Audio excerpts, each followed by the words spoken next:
আসসালামু আলাইকুম প্রিয় বার কাউন্সিল পরীক্ষার্থীবৃন্দ, আশা করি সবাই অনেক ভালো আছেন, সুস্থ আছেন। ইনশাআল্লাহ আপনাদের প্রস্তুতি ভালোভাবেই শুরু হয়েছে। তো প্রিয় ভবিষ্যৎ আইনজীবীগণ, আমরা ইতিমধ্যে প্যানাল কোড এবং দেওয়ানি কার্যবিধি ব্যতীত বাকি যে আইনগুলো আছে সেগুলো কিন্তু রিভিশন দিয়েছি। যেমন ধরেন সুনির্দিষ্ট প্রতিকার আইন, তামাদি আইন, গতকাল দিয়েছিলাম ফৌজদারি কার্যবিধি এবং সাক্ষ্য আইন।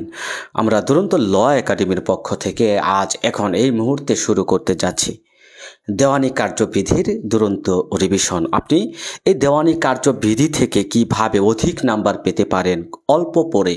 এই দেওয়ানি কার্যবিধি একটা বৃহৎ আইন, অল্প পড়ে কিভাবে আপনি মিনিমাম 15টি নাম্বার ক্যারি করতে পারেন, বহন করতে পারেন, সেই লক্ষ্যে আমরা ইনশাল্লাহ এগিয়ে যাব দুরন্ত ল একাডেমি। আপনারা সাথে থাকবেন।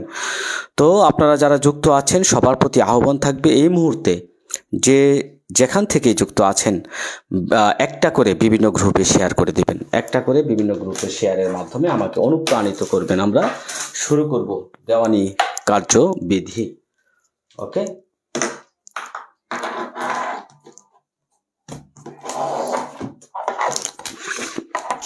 হ্যাঁ, সবাই একটা করে শেয়ার করে দিবেন বিভিন্ন গ্রুপে, সবাই একটা করে শেয়ার করে দিবেন। হ্যাঁ, অনেকে যুক্ত আছেন। জাহিদুর রহমান, এমডি হালিম সাহেব, মৌহক, নাজবুল হক নাইম সাহেব যুক্ত আছেন, আরিফুল ইসলাম, অজয়শীল, জালাল ইতি, অনেকেই যুক্ত আছেন বিভিন্ন জায়গা থেকে। আমাদের যারা নিয়মিত স্টুডেন্ট আছেন বিশেষ করে তারা বিভিন্ন গ্রুপে শেয়ার করে দিবেন। 49-50 জন যুক্ত আছেন, 50টা শেয়ার চাচ্ছি, একটা করে বিভিন্ন গ্রুপে শেয়ার করে দিবেন। ওকে, আমরা দেওয়ানি কার্যবিধির দুর্বার গতিতে এগিয়ে যাব, যেন এই দেওয়ানি কার্যবিধি থেকে আমাদের কমপক্ষে টার্গেট 15 নাম্বার। প্রথম সেশন শেষ করব, দ্বিতীয় সেশন 2টা ক্লাস হবে আজকেই। এখন বাজে 11টা 25। আমরা নামাজের আগে যতটুকু,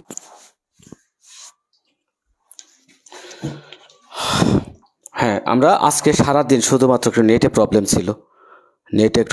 ছিল, যাই হোক আমরা আজকে শুধুমাত্র সারাদিন কি করব, দেওয়ানি কার্যবিধি নিয়েই আলোচনা করব।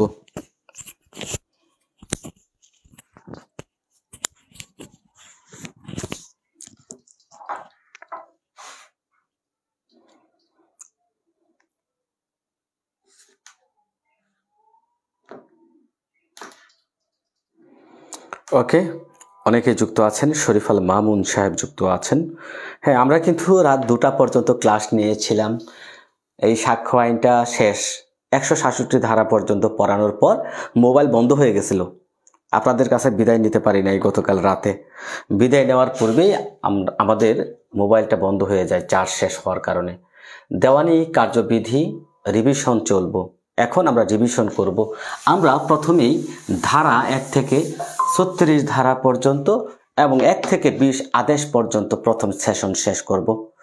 দ্বিতীয় সেশনে আমরা বাকি ধারাগুলো এবং বাকি যে আদেশগুলো শেষ করব। তো সবাইকে আবারও স্বাগতম জানাচ্ছি দুরন্ত ল একাডেমিতে। যারা যুক্ত আছেন, আমি আপনাদের সাথে যুক্ত আছি advocate Ashraful Alam. Share done দেওয়ার জন্য যারা শেয়ার দিচ্ছেন অসংখ্য ধন্যবাদ জানাচ্ছি। সবাই 1-2টা করে শেয়ার দিয়ে দিবেন। কক্সবাজার বৃষ্টি হচ্ছে, শেয়ার ডান, অসংখ্য ধন্যবাদ জালালিতে। যারা যুক্ত আছেন শেয়ার দিয়ে দিবেন। ওকে, সবাই যুক্ত হয়ে নিক। হ্যাঁ, অনেক শিক্ষার্থী তো যুক্ত হয় দেখলাম।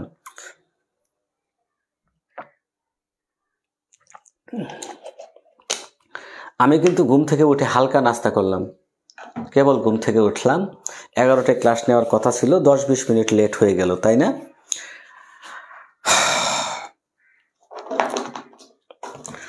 তো প্রিয় ভবিষ্যৎ আইনজীবীগণ, আশা করি আপনারা যেভাবে এগিয়ে যাচ্ছেন ইনশাল্লাহ সেরা একটা প্রস্তুতি হচ্ছে।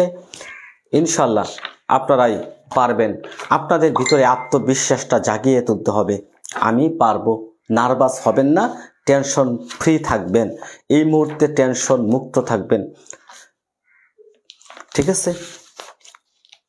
কি হওয়া যাবে না, টেনশন ফ্রি থাকতে হবে। আজিজুল হক, লুনা ইসলাম, শিবু সুলতানা যুক্ত আছেন, পরবর্তীতে মাহমুদা খানম যুক্ত আছেন।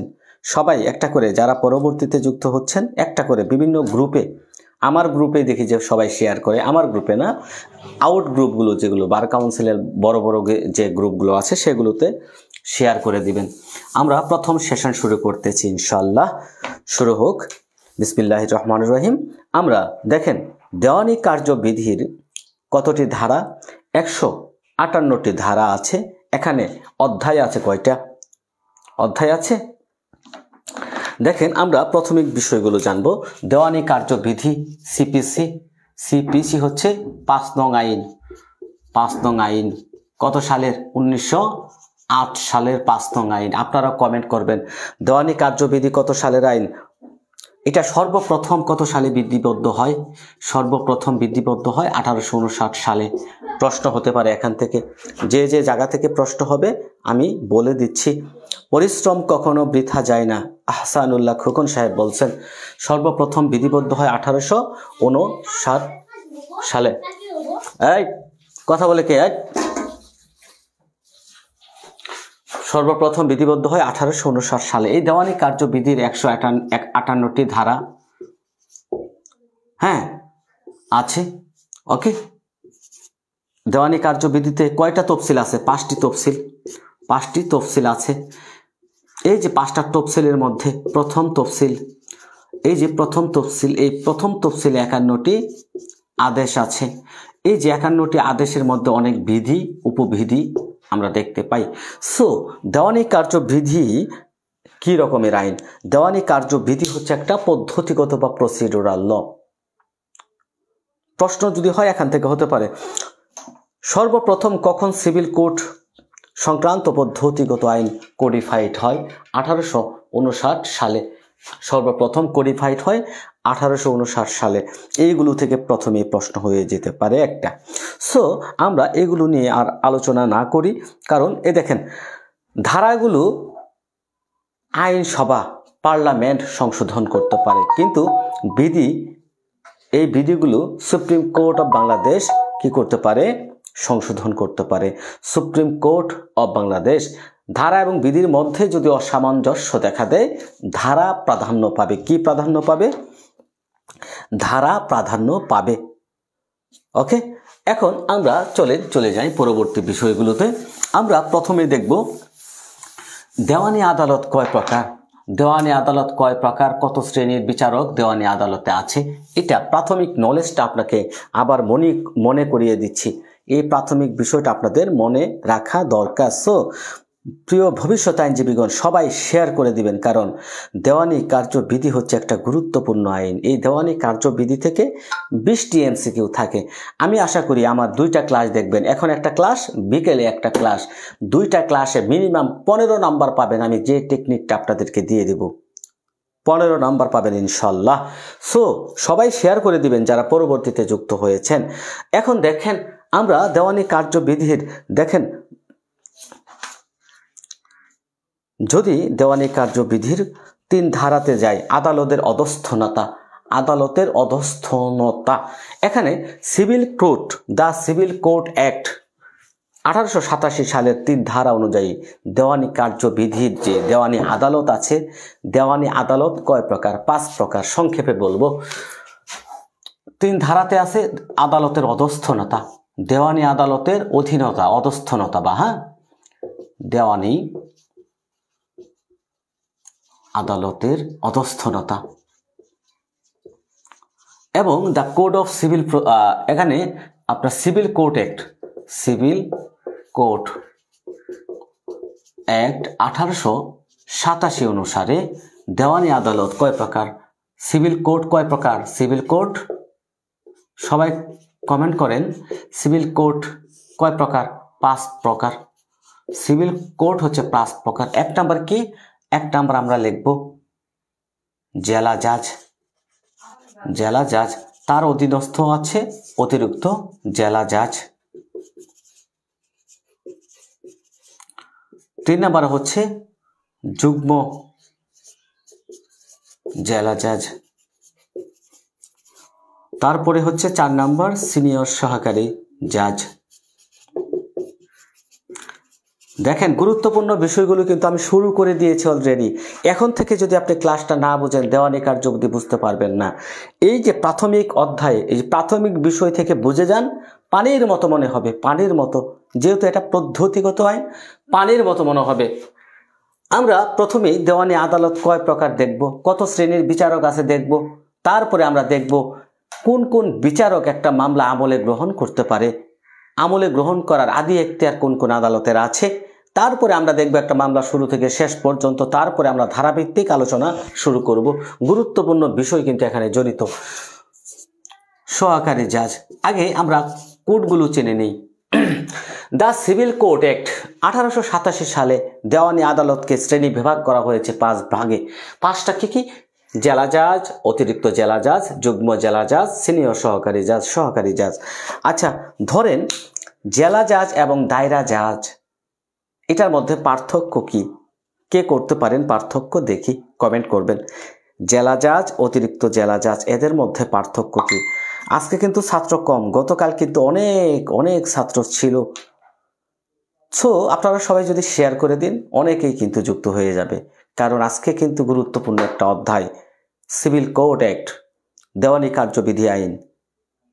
অনেকেই কঠিন মনে করেন, আমি মনে করি আজকে সারাদিন আমি আপনাদেরকে একদম রিভিশন করাবো। এই রিভিশনটা যদি ভালোভাবে মাথায় ধরে রাখতে পারেন, না পড়লেও আপনি 12, 13, 14 নম্বর পেয়ে যাবেন পরীক্ষার হলে। দেখবেন আমি যেগুলো পড়াবো শুধু সেগুলি প্রশ্ন হবে ইনশাল্লাহ। পরীক্ষার দিন রাতে দেখুন সমাধান ক্লাসে আপনাদের সাথে আমার কথা হবে, দেখা হবে ইনশাল্লাহ। ওকে, তানজিলা তান্নি যুক্ত আছেন কুমিল্লা থেকে, অসংখ্য ধন্যবাদ তানজিলা তান্নি, শেয়ার করে দিবেন। হ্যাঁ, সামিরা মল্লিক, হ্যাঁ, এই যে দেখেন 5টা আদালত আমরা দেখলাম, আমরা 5টা আদালত দেখলাম। আমরা এখন দেখব 3টা বিষয় দেখব। এই পাশে ফাঁকা জায়গা রেখেছি।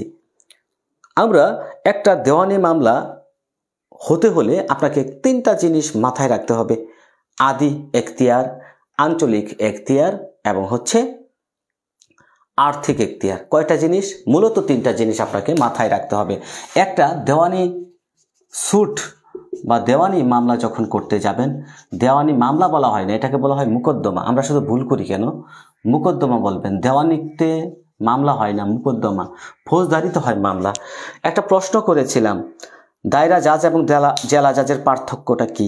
নাইম পাবেল বলছেন দায়রা ফৌজদারি, জেলা civil. Very good Naim Pavel, অসংখ্য ধন্যবাদ। জেলা জাজ, দায়রা জাজ একই ব্যক্তি। তিনি যখন দেওয়ানি মামলা পরিচালনা করেন তখন তিনি জেলা জাজ, যখন তিনি ফৌজদারি মামলা পরিচালনা করেন তখন তিনি হচ্ছেন দায়রা জাজ। আর ফৌজদারিতে আপনি লিখবেন মামলা, আর দেওয়ানিতে লিখতে হবে সুট, মুকদ্দমা। ওকে, ভেরি গুড, যারা বুঝতেছেন উত্তর দিচ্ছেন। সো একটা দেওয়ানি মুকদ্দমা দায়ের করতে হবে, এটা যদি বুঝতে পারেন, একটা দেওয়ানি মুকদ্দমা কোথায় দায়ের করতে হবে, কখন দায়ের করতে হবে, দেওয়ানি কার্যবিধি ভাই আপনি তো অর্ধেক শিখে ফেলবেন। আজকের ক্লাসটা দেখেন না, যারা দেওয়ানিতে কম বুঝেনি না, আমি বলবো আজকে একটু দেখেন, কি করেন দেখেন, 10 থেকে 15 নাম্বার ইজি পাবেন ক্লাসের মধ্যে থেকেই ইনশাল্লাহ। বললাম ইনশাল্লাহ বলবেন সবাই। ওকে, দেওয়ানি মুকদ্দমা, একটা দেওয়ানি মুকদ্দমা দায়ের করতে হলে আপনাকে 3টি বিষয়, প্রথমে 3টি বিষয় মাথায় রাখতে হবে। কি কি বলছি?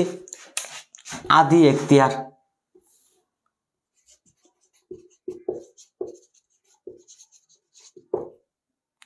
তারপরে আঞ্চলিক এখতিয়ার, তারপরে আর্থিক এখতিয়ার। আপাতত এই 3টি বিষয় আপনাকে মাথায় না রাখলে দেওয়ানি সুট দায়ের করতে পারবেন না। একটা এক্সাম্পল দিই আমরা, সিম্পল একটা এক্সাম্পল। ধরেন করিম এই সম্পত্তির একটা মালিক। করিম সাহেব যখন এই সম্পত্তির মালিক, এই যে রহিম সাহেব এই সম্পত্তি কি করলো? দখল করলো, বেআইনি দখল, বেদখল করলো, বেদখল। এই জমিতে তার সত্ত্ব আছে, এই জমিতে তার সত্ত্ব আছে। রহিম সাহেব এই সম্পত্তি কি করলো? বেআইনিভাবে বেদখল করলো। কমেন্ট করবেন দ্রুত গতিতে এখানে কি মামলাটা দায়ের করতে হবে।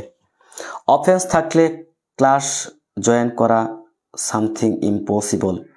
অফিসে থাকলে ক্লাসে জয়েন করা সামটাইমস ইম্পসিবল না।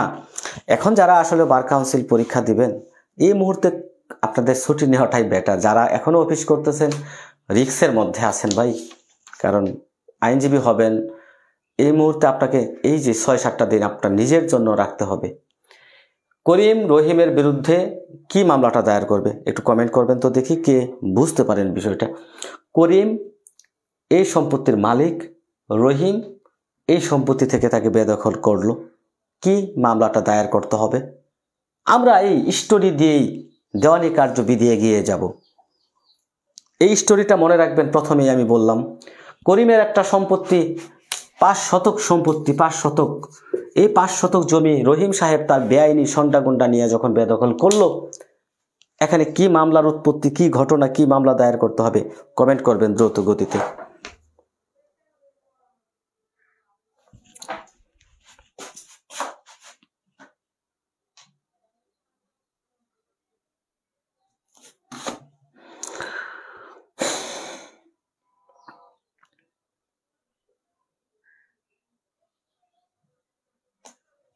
কমেন্ট দেখতে পাচ্ছি না কেন?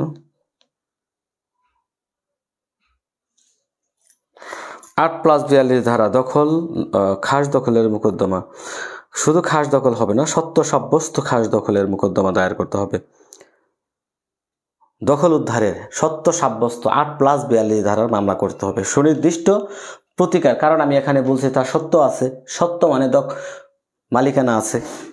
9 ধারায় দখল পুনরুদ্ধারের মামলা, হ্যাঁ 9 ধারাতে মামলা করবেন, তবে যেহেতু সত্য আছে আপনাকে মামলা করতে হবে 8+42 ধারা।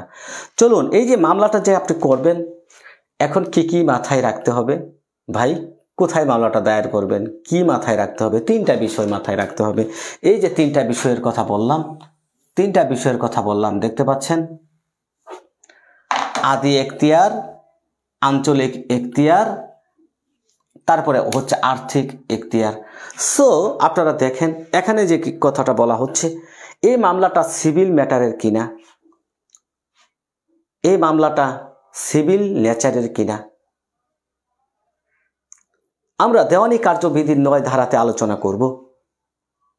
যে মোকদ্দমা কোনো সম্পত্তি বা পদের অধিকার, right to office or right two property, right to office or right two property নিয়ে প্রতিদ্বন্দ্বিতা করে, তাকে বলা হয় দেওয়ানি প্রকৃতির মোকদ্দমা। সংজ্ঞাটা মনে থাকবে। একটা মোকদ্দমা দেওয়ানি প্রকৃতির মোকদ্দমা কি না কখন বুঝতে পারবেন? 9 ধারায়, আমাদের দেওয়ানি কার্যবিধির 9 ধারাতে চলে যাবেন, ব্যাখ্যা আছে একটা, সেখানে বলা হয়েছে দেওয়ানি প্রকৃতির মোকদ্দমা বলতে সেই মোকদ্দমাকে বোঝায় যে মোকদ্দমাগুলোতে প্রতিদ্বন্দ্বিতা হয় right to office or right two property, মানে আপনার পদ বা পদবীর অধিকার নিয়ে যে মামলাটা হবে, জমি সংক্রান্ত প্রপার্টি নিয়ে যে মোকদ্দমাগুলো হবে, সেগুলোকে বলা হবে দেওয়ানি প্রকৃতির মোকদ্দমা। সো এই ঘটনাটা কি? তাহলে এটা একটা দেওয়ানি প্রকৃতির মোকদ্দমা। 9 ধারাতে আরও বলছে ভারিত না থাকলে এই যে দেওয়ানি আদালত যে কোনো প্রকার মোকদ্দমার বিচার করতে পারে, ভারিত যদি না থাকে, নিষেধ যদি না থাকে। সো আমাদের এখানে দেখতে হবে করিম সাহেব যদি রহিম সাহেবের বিরুদ্ধে একটা মামলা করতে চায়, তার প্রতিকারটা কি? এই যে আমরা গতকাল পড়েছিলাম সুনির্দিষ্ট প্রতিকার আইন, আদালত 5 উপায়ে 5টি প্রতিকার দিয়ে থাকে, 5 উপায়ে প্রতিকার দিয়ে থাকে। দখল গ্রহণ এবং অর্পণের মাধ্যমে এখানে এই যে করিম সাহেবের মামলা করতে হবে দখল উদ্ধার সত্য সাব্যস্ত খাস দখলের মামলা। সো এখানে আপনারা দেখেন আমরা আদি এখতিয়ার, হ্যাঁ এটা দেওয়ানি প্রকৃতির মোকদ্দমা, নো প্রবলেম। তো আদি এখতিয়ার এই মামলাটা কে কে আমলে গ্রহণ করতে পারে? এখানে আমরা 5টা আদালত দেখেছি। এখন আমাদের দেখতে হবে এই মামলার আর্থিক এখতিয়ার কত। আর্থিক এখতিয়ার ধরি 5 শতক জমির মূল্য ধরি আমরা 13 লক্ষ টাকা। তো এই মামলাটা কোথায় দায়ের করবেন? আমি প্রথমেই বলে দিচ্ছি এখানে আদি এখতিয়ার 3টা আদালত, এখানে আদি এখতিয়ার 3টা আদালতের আদি এখতিয়ার আছে, যুগ্ম, সিনিয়র, সহকারী। যুগ্ম, সিনিয়র, সহকারী 3টা আদালতের আদি এখতিয়ার আছে, এবং এই 2টা আদালত মূল মামলা গ্রহণ করতে পারে না। মূল মামলা গ্রহণ করার ক্ষমতা হচ্ছে যুগ্ম, সিনিয়র, সহকারী। এই 3টা আদালত মূল মামলা আমলে গ্রহণ করতে পারে, জেলা জাজ, অতিরিক্ত জেলা জাজ পারে না। তাহলে আদি এখতিয়ার কি? 3টা আদালত যে মামলাটা আমলে গ্রহণ করতে পারে সে হচ্ছে আদি এখতিয়ার সম্পন্ন আদালত। এখন আঞ্চলিক এখতিয়ার, আর্থিক এখতিয়ার আমাদের বিবেচনায় নিতে হবে। এখন দেখেন এই যে আমরা 13 লক্ষ টাকার একটা মোকদ্দমা কোথায় দায়ের করব? কোথায় দায়ের করব? আমরা প্রথমেই বলে রাখি যুগ্ম জেলা জাজের আর্থিক এখতিয়ার সীমাহীন, তার কোনো সীমা নাই, যত লক্ষ যত কোটি টাকার হোক তিনি মামলা গ্রহণ করতে পারেন। সিনিয়র সহকারী সাহেব 15 লক্ষ টাকা যোগ হতে প্লাস 15 লক্ষ টাকার ঊর্ধ্বে গিয়ে 25 লক্ষ টাকা পর্যন্ত তার ক্ষমতা। এবং সহকারী জজ সাহেব কি করেন, 1 টাকা থেকে 15 লক্ষ টাকা পর্যন্ত তার ক্ষমতা। যান বলে দিলাম। তাহলে আপনারা মামলাটা 13 লক্ষ টাকার কোথায় দায়ের করবেন? সিম্পল বিষয় না? সিম্পল বিষয়, আপনাকে মামলাটা দায়ের করতে হবে সহকারী জাজ আদালতে। এই যে আমরা স্টোরিটা বললাম, করিম রহিমের বিরুদ্ধে যে মামলাটা দায়ের করতে চাচ্ছে, এই মামলাটা 13 লক্ষ টাকা। আমরা মামলাটা 13 লক্ষ টাকার সেহেতু সহকারী জাজ আদালতে আমরা এই মামলাটা দায়ের করব। আঞ্চলিক এখতিয়ারটা ধরেন রহিমের বাড়ি যদি জামালপুর হয়, জামালপুরের আঞ্চলিক এখতিয়ারের মধ্যে সে মামলাটা দায়ের করবে।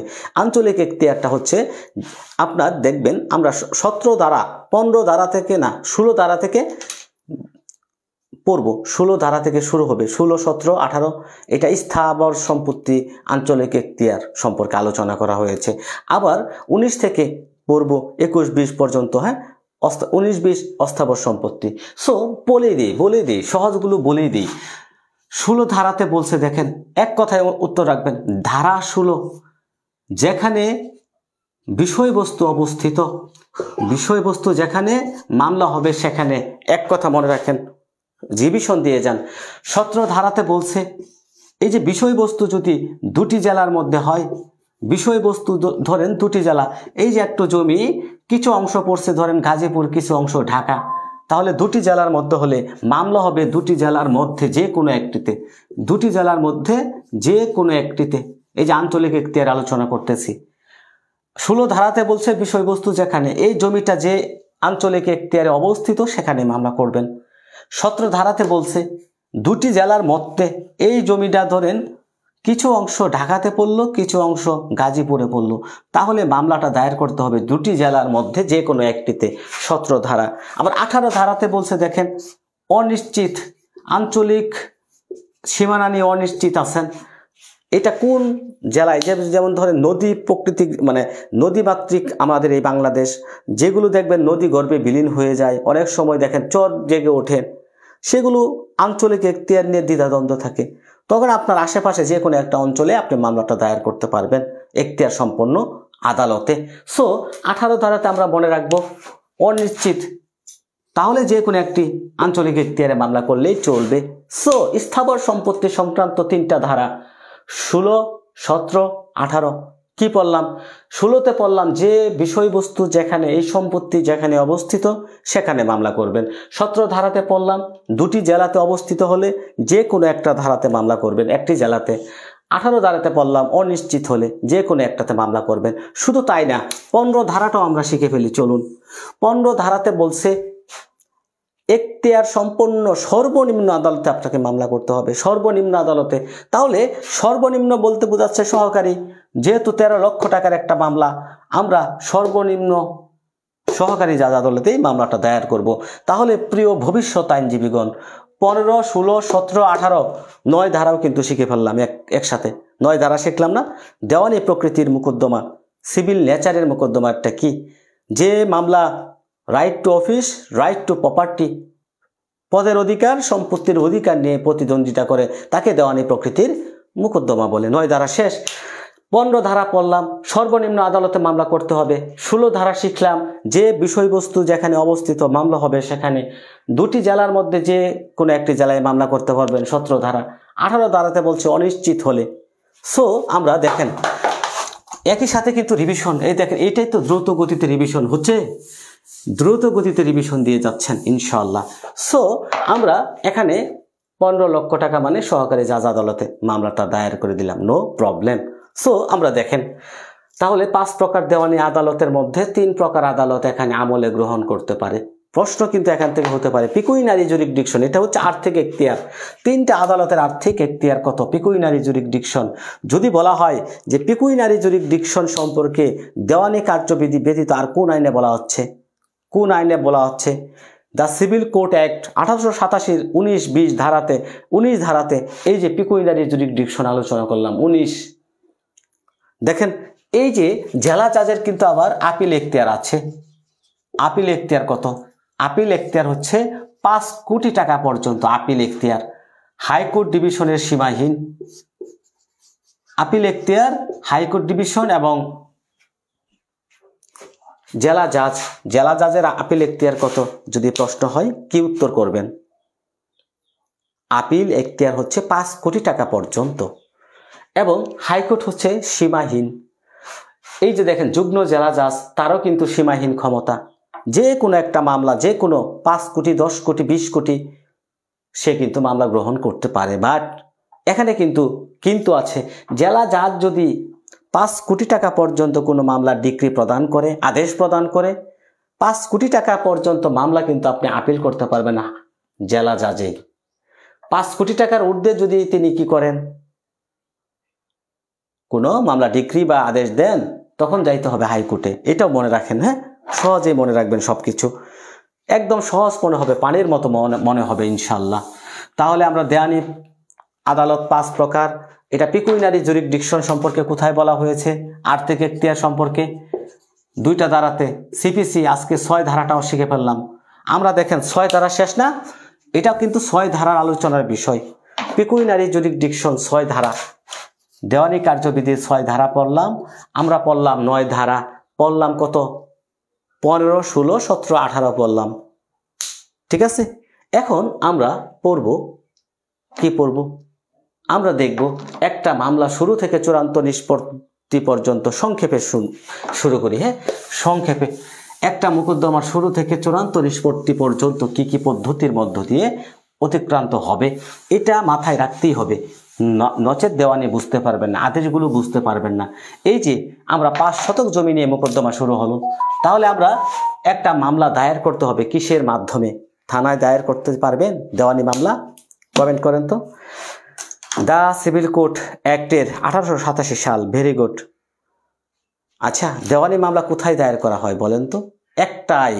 একটাই পদ্ধতি, সিভিল সুট। কোথায় দায়ের করতে হয়? প্লেট দাখিলের মাধ্যমে, আরজি দাখিলের মাধ্যমে। সো এই যে করিম সাহেব রহিমের বিরুদ্ধে বেদখলের একটা মামলা করলো, প্রথম পদক্ষেপটা হচ্ছে তিনি আরজি দাখিলের মাধ্যমে মামলাটা কি করবেন, শুরু করে দিলেন। আইনজীবীর কাছে গেলেন, আইনজীবী কি করলেন, মামলাটা শুরু করে দিলেন। নো প্রবলেম, শুরু হলো। তারপরে কি হবে? আপনি সমন জমা দিবেন, সমন প্রেরণ করতে হবে। সমন প্রেরণের পরে আমরা দেখব জবাব দাখিলের জন্য তারিখ থাকবে। রিটেন স্টেটমেন্ট দাখিলের পরে এডিআর এর জন্য মামলাটা পড়ে যাবে, এডিআর, ঠিক আছে। এখন দেখেন, এই যে সমন প্রেরণের পরে যদি বিবাদী সর্বোচ্চ 60 দিনের মধ্যে কি হয়, জবাব দাখিল না করে, হাজির না হয়, তখন মামলাটা একতরফা শুনানি শুরু হবে। একতরফা শুনানির পরে একতরফা ডিক্রি হয়ে যাবে মামলাটা। কিন্তু দেখেন, জবাব দেওয়ার পরে, সমন দেওয়ার পরে আরজি দাখিল হলো, আপনি সমন দিলেন, সমন দেওয়ার পরে বিবাদী 60 কার্য দিবসের মধ্যে কি করলো না, জবাব দাখিল করলো না, মামলাটা একতরফা শেষ। তারপরে যদি জবাব দেন, নো প্রবলেম, জবাব দিতেই পারে। এডিআর এর জন্য পড়বে। এডিআর মানে কি? এই যে 89 ধারাতে আমরা পড়বো এডিআর, অল্টারনেটিভ ডিসপিউট রেজুলেশন। এটা কিন্তু পরবর্তীতে বাধ্যতা করা হয়েছে 2012 সালে। আমরা যখন পড়বো দেখবো এডিআর, এটা 2012 সালের পূর্বে ছিল মে। এখান থেকেও প্রশ্ন হবে। বর্তমানে এটা হচ্ছে শেল, অবশ্যই বাধ্য। আদালত একটা মোকদ্দমা এডিআর মীমাংসার জন্য পাঠানো, আপোষ মীমাংসার জন্য পাঠাতে বাধ্য মে। আচ্ছা, এডিআর যদি হয়ে যায় তাহলে এখানেও মামলাটা শেষ হয়ে যেতে পারে। যদি এডিআর হয় সুলে ডিক্রির মাধ্যমে এইখানেও মামলাটা শেষ হয়ে যেতে পারে। মনে রাখবেন, মামলা শেষ হলো না, তারপরে চলে যাবে কি, পরবর্তী কার্যক্রম। পরবর্তী কার্যক্রম কি? পরবর্তী কার্যক্রম হচ্ছে শুনানি হবে। মানে এই শুনানি বলতে কি বোঝায়? বাদী তার সাক্ষ্য প্রদান করবেন, বিবাদী সাক্ষ্য প্রদান করবেন, ঠিক আছে। শুনানি সমাপ্ত হলে কি হবে? তারপরে হবে যুক্তিতর্ক। আমি এগুলো নিয়ে কিন্তু একটা ভিডিও আছে, অনেক লম্বা ভিডিও আছে। একটা সিভিল সুট, দেওয়ানি মোকদ্দমা শুরু থেকে চূড়ান্ত নিষ্পত্তি পর্যন্ত কি কি পদ্ধতির মধ্য দিয়ে চূড়ান্ত নিষ্পত্তি হয়, বিস্তারিত জানার জন্য আমার চ্যানেল আছে একটা, ইউটিউব চ্যানেলটা হচ্ছে অ্যাডভোকেট আশরাফুল আলম। এই যে advocate ADV Ashraful Alam, ALAM, এই যে এই চ্যানেলটা, সাবস্ক্রাইব করে রাখবেন, অনেক ভালো ভালো ভিডিও আছে অ্যাডভোকেট আশরাফুল আলম এই চ্যানেলে, ইউটিউব চ্যানেলে। সো সেখানে সকল কিছু ভিডিও দেওয়া আছে। একটা মোকদ্দমা কিভাবে লিখবেন সিভিল স্যুট সেটাও দেওয়া আছে, সেখানে দেখে নিতে পারেন। সো এটা দেখেন, মামলা শুনানি শেষ হলো, যুক্তিতর্কর পরে আপনার কি হবে, আদালত রায় ঘোষণা করবেন, প্রকাশ্য আদালতে রায় ঘোষণা হবে। রায় ঘোষণা হওয়ার পরে কি হয়, 7 দিনের মধ্যে কি হবে, এই রায়ের পদ্ধতিতে, রায়ের যে রায়টাতে আদালত দিবেন, রায়টা যে প্রদান করবেন, এই রায়ের পরিপ্রেক্ষিতে কি করবেন, ডিক্রি প্রদান করবেন। ডিক্রি, আদালত একটা ডিক্রি প্রদান করবেন। এই ডিক্রির বিরুদ্ধে প্রতিকার হচ্ছে অনেকগুলো। সংক্ষুব্ধ পক্ষ আপিল করতে পারবে, রিভিশন করতে পারবে, রিভিউ করতে পারবে। যিনি ডিক্রি পাবেন তিনি কি করবেন, ডিক্রি জারির মামলা দায়ের করবে, ডিক্রি জারি। সো একটা দেওয়ানি মামলা কিন্তু শেষ হয়ে গেল। এমডি রেজাউল করিম রিয়াদ, প্রশ্ন উত্তর, কিসের প্রশ্ন উত্তর? আসসালামু আলাইকুম স্যার, যেহেতু কার্যবিধি সেহেতু অনেক বড় একটা সাবজেক্ট, সেহেতু যদি সম্ভব হয় অথবা আপনি যদি মনে করেন তাহলে মাঝামাঝি কিছু সময়ের জন্য রিফ্রেশের জন্য কিছু সময়ের জন্য বিরতি দিয়ে পুনরায় শুরু করলে আমাদের মনে সুবিধা হয়। হ্যাঁ ইনশাআল্লাহ, অবশ্যই। যেহেতু আমরা টেস্ট ম্যাচ খেলতেছি, সারা দিনের জন্য টেস্ট ম্যাচ, আমরা টেস্ট ম্যাচ খেলাই না, T20 একটা হয়, টেস্ট ম্যাচ একটা হয়। আজকে তো আমরা টেস্ট ম্যাচ খেলতেছি দেওয়ানি কার্যবিধির। মাঝে মাঝে অবশ্যই প্রথম সেশন শেষ হবে, তারপরে দ্বিতীয় সেশনে শেষ করব, 2টা ক্লাসে শেষ করব দেওয়ানি কার্যবিধি। এই যে বৃহৎ একটা আইন আমি হাতের মুঠোয় নিয়ে দেব আপনাদের, সেই কারণে শুরু করেছি, দ্রুত গতিতেই শেষ করব। রিভিশন তো রিভিশনে। আমরা দেওয়ানি কার্যবিধিতে দেখেন একটা ঘটনা দিয়ে শুরু করেছিলাম। করিম রহিমের বিরুদ্ধে একটা মামলা করলো, দখল উদ্ধারের সত্য সাব্যস্ত। ঘটনাটা কি, করিমের এই জমি রহিম বেদখল করছে। করিম কিন্তু মামলা করলো সহকারী জাজ আদালতে আরজি দাখিলের মাধ্যমে। আদালত সমন প্রেরণ করলেন, বিবাদী হাজির হলো, ঠিক আছে, জবাব দিল। জবাব দেওয়ার পরে আদালত আপোষের জন্য পাঠালো। আপোষে যদি আপোষ হয় সুলে ডিক্রি, আর যদি বিবাদী হাজির না হয় 60 কার্য দিবসের মধ্যে জবাব না দেয়, মামলা একতরফা শুনানি শেষে একতরফা ডিক্রি হয়ে যাবে। হাজির হলে এডিআর, পরবর্তী কার্যক্রম হলো শুনানি, তারপরে হচ্ছে যুক্তিতর্ক, তারপরে রায়, তারপরে ডিক্রি, তারপরে হচ্ছে যিনি সংক্ষুব্ধ আপিল রিভিউ রিভিশন করবেন, যিনি ডিক্রি পাবেন তিনি কি করবেন, ডিক্রি জারির মামলা করবেন। এই যে একটা গল্প, করিম সাহেব ধরেন ডিক্রি পেল, তিনি ডিক্রি জারির মামলা করবেন। রহিম সাহেব এখানে হেরে গেলেন, তিনি আপিলের বিধান থাকলে আপিল করবেন, আপিলের বিধান না থাকলে রিভিশন করবেন বা রিভিউ করবেন, যেটাই ইচ্ছা সেটাই করতে পারেন। পদ্ধতি আইনগত থাকতে হবে। একটা পদ্ধতি মনে রাখেন, মামলার শুরু থেকে চূড়ান্ত নিষ্পত্তি পর্যন্ত মাথায় ধরে রাখেন। আরজি, সমন, জবাব, এরিয়ার, শুনানি, সাক্ষী, প্রমাণ, যুক্তিতর্ক, রায়, ডিক্রি। সংক্ষেপে এটা মনে রাখতে হবে আপনাদের। এটা মনে না রাখলে দেওয়ানি কার্যবিধিতে অনেকগুলো বিষয় আপনি বুঝতে পারবেন না। ল ডক্টর সুলে ডিক্রি, সুলে ডিক্রি, হ্যাঁ ল ডক্টর যুক্ত আছেন আমাদের সাথে, সুলে ডিক্রি। ল ডক্টর আমাদের সেই দুর্দান্ত শফিক নজরুল স্যার যুক্ত আছেন, আমরা দেখতেই পাচ্ছি, ল ডক্টর সুলে ডিক্রি। এখনও দেখেন আমরা এই যে দেওয়ানি কার্যবিধি মনে রাখার জন্য কিভাবে এগিয়ে যাচ্ছি। এখানে কিন্তু একটা মামলা শুরু করেছি রহিম ভার্সেস করিম দিয়ে। এখানে আমরা কি শিখলাম, পিকুইনারি জুরিডিকশন শিখলাম 6 ধারাতে। 3টা আদালতের এখানে আর্থিক এখতিয়ার হচ্ছে সিনিয়র সহকারী, সহকারী, সিনিয়র সহকারী, যুগ্ম। সহকারী জাজের আর্থিক এখতিয়ার কত, 15 লক্ষ টাকা পর্যন্ত, সিনিয়র সহকারীর 25 লক্ষ টাকা পর্যন্ত, এবং যুগ্ম জেলা জাজ সীমাহীন 25 কোটি টাকা পর্যন্ত। মানে সীমাহীন, যত কোটি হোক একটা সম্পত্তির মূল্য তিনি সেটা করতে পারেন, নো প্রবলেম। সো ভবিষ্যৎ আইনজীবীগণ দেখেন, আমরা পরবর্তী ল ডক্টর আমাকে মেসেজ দিচ্ছেন, সুলে নয় সোল ডিক্রি, সোল ডিক্রি, সোলের ডিক্রি। আশরাফুল বুঝতে পেরেছো? হ্যাঁ বুঝতে পেরেছি স্যার, সুলে নয় সোল ডিক্রি। আচ্ছা, আমাদের স্যার শফিক নজরুল স্যার বললেন সুলে নয়, সোলে ডিক্রি নয়। আচ্ছা, এটাকে হবে সোল ডিক্রি, আপনারাও শিখে নেন, সোল ডিক্রি। আমাদের অ্যাডভোকেট ল ডক্টরের শফিক নজরুল স্যার ভুলটা ধরিয়ে দিলেন, অসংখ্য ধন্যবাদ। আপনারা ভুলটা ধরিয়ে নেন, সুলে আমি লিখছি কিন্তু স্যার বলছেন সোল ডিক্রি, এটা হবে ওকে, তাহলে আপনারা ওইটা ভুলটা সংশোধন করে নেন। ওকে, অসংখ্য ধন্যবাদ জানাচ্ছি প্রিয় লার্নেড, যিনি ল ডক্টরের প্রতিষ্ঠাতা পরিচালক এবং অনেক অনেক কিন্তু বইতে ওনার আছে, ল ডক্টর একাডেমি থেকে প্রকাশিত, অনেক ভালো তিনি ভিজুয়ালাইজেশনের মাধ্যমে, ঠিক আছে, স্মার্ট বোর্ডে ক্লাস নেন, অনেক ভালো কিন্তু। হ্যাঁ, আপনারা ওনার ক্লাসগুলো দেখতে পারেন, খুবই ভালো। স্যার দোয়া করবেন স্যার। সো হ্যাঁ, অনেকেই যুক্ত আছেন, দেখতে পাচ্ছ অনেকেই যুক্ত আছেন। প্রিয় ভবিষ্যৎ আইনজীবীগণ, চলুন আমরা সামনের দিকে এগিয়ে যাই, পরবর্তী কি আপনাদের জন্য অপেক্ষা করতেছে।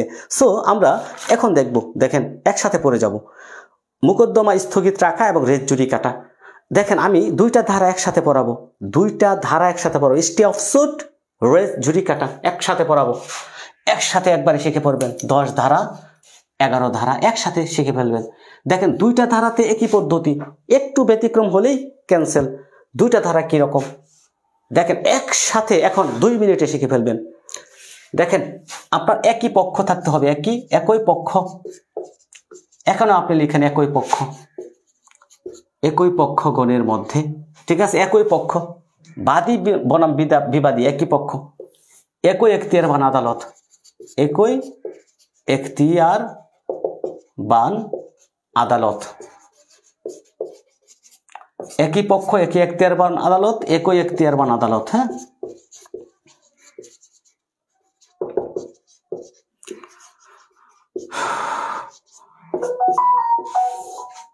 একই এখতিয়ারবান আদালত। ওকে জি ভাই, আপনার মাধ্যমে আমি স্যারের ক্লাসগুলো দেখেছি, মাশাআল্লাহ খুব সুন্দর, অসংখ্য ধন্যবাদ। আচ্ছা, কে কমেন্ট দিচ্ছেন অনেকে, স্যার আমি আপনার ভিডিওগুলো দেখি। আচ্ছা দেখেন, সমস্যা নেই। ওকে দেখেন, একই পক্ষ একই এখতিয়ারবান আদালত কি করতে হবে, একই বিষয়বস্তু লইয়া, কি একই বিষয়বস্তু, এখানেও লিখেন আপনি একই বিষয়বস্তু।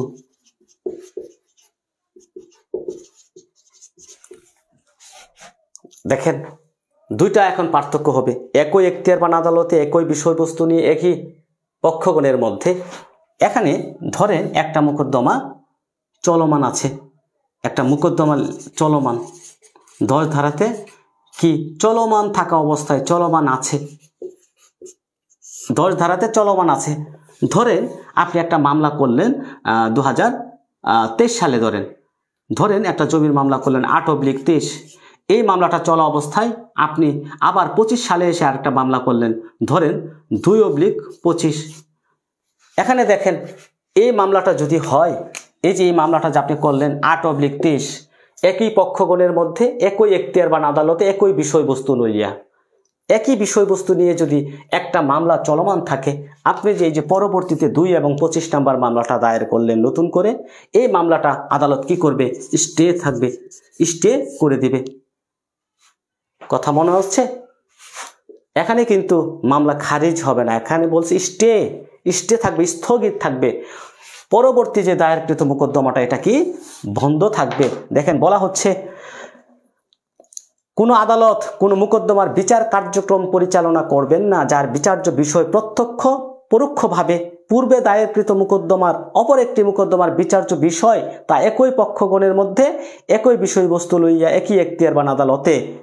তাহলে পরের যে দায়েরকৃত মোকদ্দমাটা সেটা কি থাকবে, স্টে অফ সুট। এই যে একটা মোকদ্দমা চলমান, পরবর্তীতে একই বিষয়বস্তু লইয়া যদি পরবর্তীতে একই বিষয়বস্তু একই এখতিয়ারবান আদালতে একই বিষয়বস্তু লইয়া একই পক্ষগণের মধ্যে যদি পরবর্তীতে আবার নতুন করে আরেকটা মামলা দায়ের হয়, পরের মামলাটা কি থাকবে, স্টে থাকবে। তার পরবর্তী মামলাটার কার্যক্রম কি থাকবে, বন্ধ থাকবে। মামলা কিন্তু খারিজ হবে না। কি হবে, মামলা খারিজ হবে না। এটাকে বলা হয় রেস সাব জুডিস, 10 ধারাতে বলা হচ্ছে রেস সাব জুডিস। ঠিক আছে, এখন চলি আমরা একই পক্ষগণের মধ্যে কি এখতিয়ারবান আদালতে একই বিষয়বস্তু লইয়া যদি একটা মামলা চূড়ান্ত নিষ্পত্তি হয়, এখানে মনে রাখবেন চূড়ান্ত নিষ্পত্তি হয়ে গিয়েছে। ধরেন এই যে আপনি মামলাটা করেছিলেন 8/23, এই মামলাটা নিষ্পত্তি হয়ে গেছে, চূড়ান্ত নিষ্পত্তি।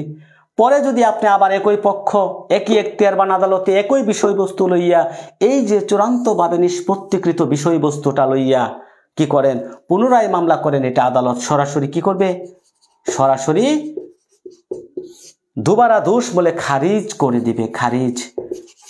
দেখেন এখানে পার্থক্যটা কি ধরতে পারছেন প্রিয় ভবিষ্যৎ আইনজীবী? এটা মোকদ্দমা স্থগিত, মোকদ্দমাটা বন্ধ বা স্থগিত, মোকদ্দমাটা স্থগিত থাকবে, স্থগিত। আর এখানে কিন্তু মোকদ্দমাটা খারিজ। এখানে একটা মামলা চলমান থাকবে, আরেকটা মামলা দায়ের হবে 10 ধারাতে। আর 11 ধারাতে যে বিষয়টা বলা হচ্ছে, একটা মামলা পূর্বেই চূড়ান্ত নিষ্পত্তি হয়ে আছে, পরবর্তী যদি একই পক্ষ একই এখতিয়ারবান আদালতে একই বিষয়বস্তু লইয়া নতুন করে কোনো মামলা হয়, অথবা তার পরবর্তী কোনো উত্তরাধিকারীদের মধ্যেও যদি পরবর্তীতে আরেকটা একই বিষয়বস্তু লইয়া একই এখতিয়ারবান আদালতে মামলা হলে 11 ধারাতে বলছে খারিজ।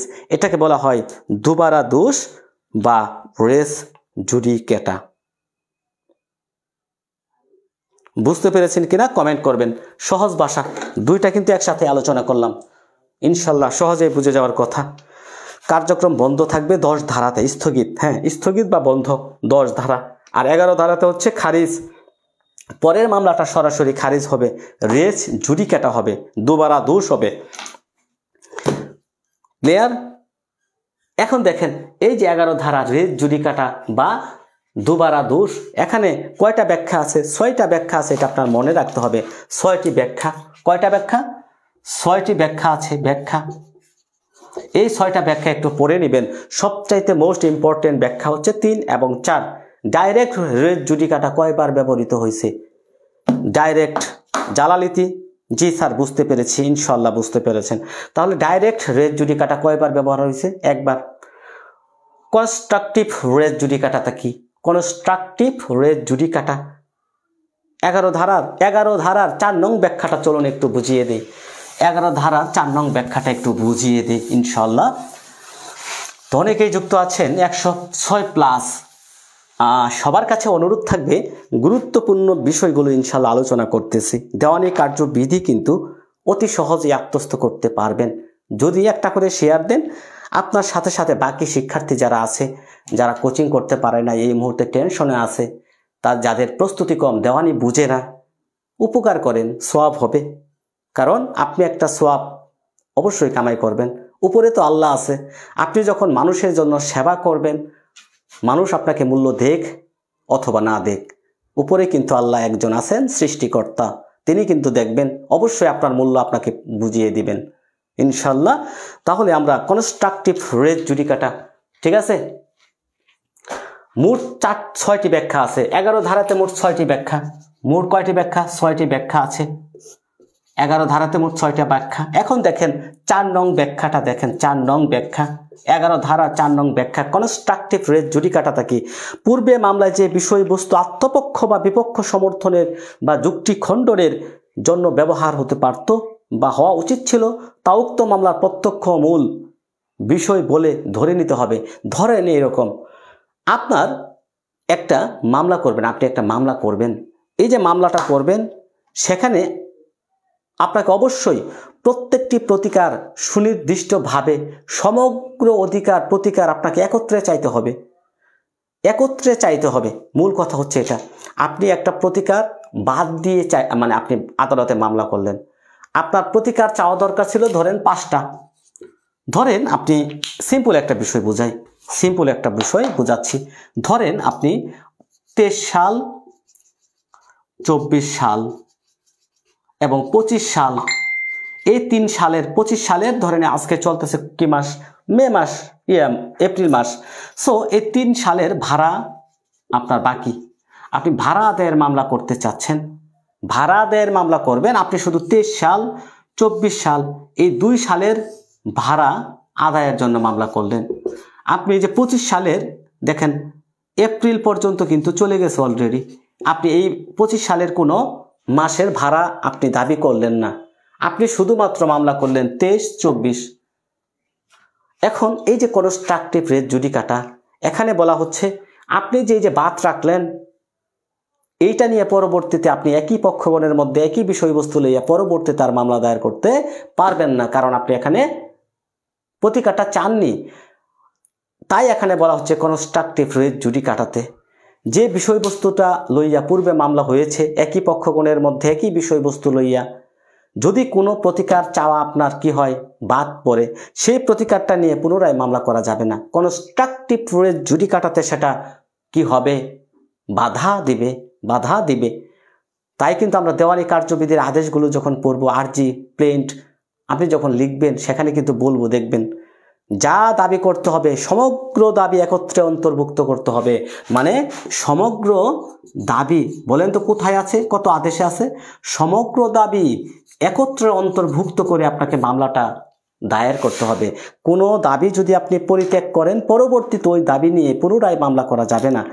কনস্ট্রাকটিভ রেজ জুডিকাটা গঠনমূলকভাবে বিষয়বস্তু সকল কিছু সম্পন্ন বা নিষ্পত্তি হয়েছে, মানে এটাই হচ্ছে কনস্ট্রাকটিভ রেজ জুডিকাটা। অর্থাৎ সমগ্র দাবি একত্রে অন্তর্ভুক্ত যদি না করেন, একত্রে না চান, একত্রে চাইতে হবে, একত্রে সমগ্র দাবি আপনাকে একত্রে চাইতে হবে।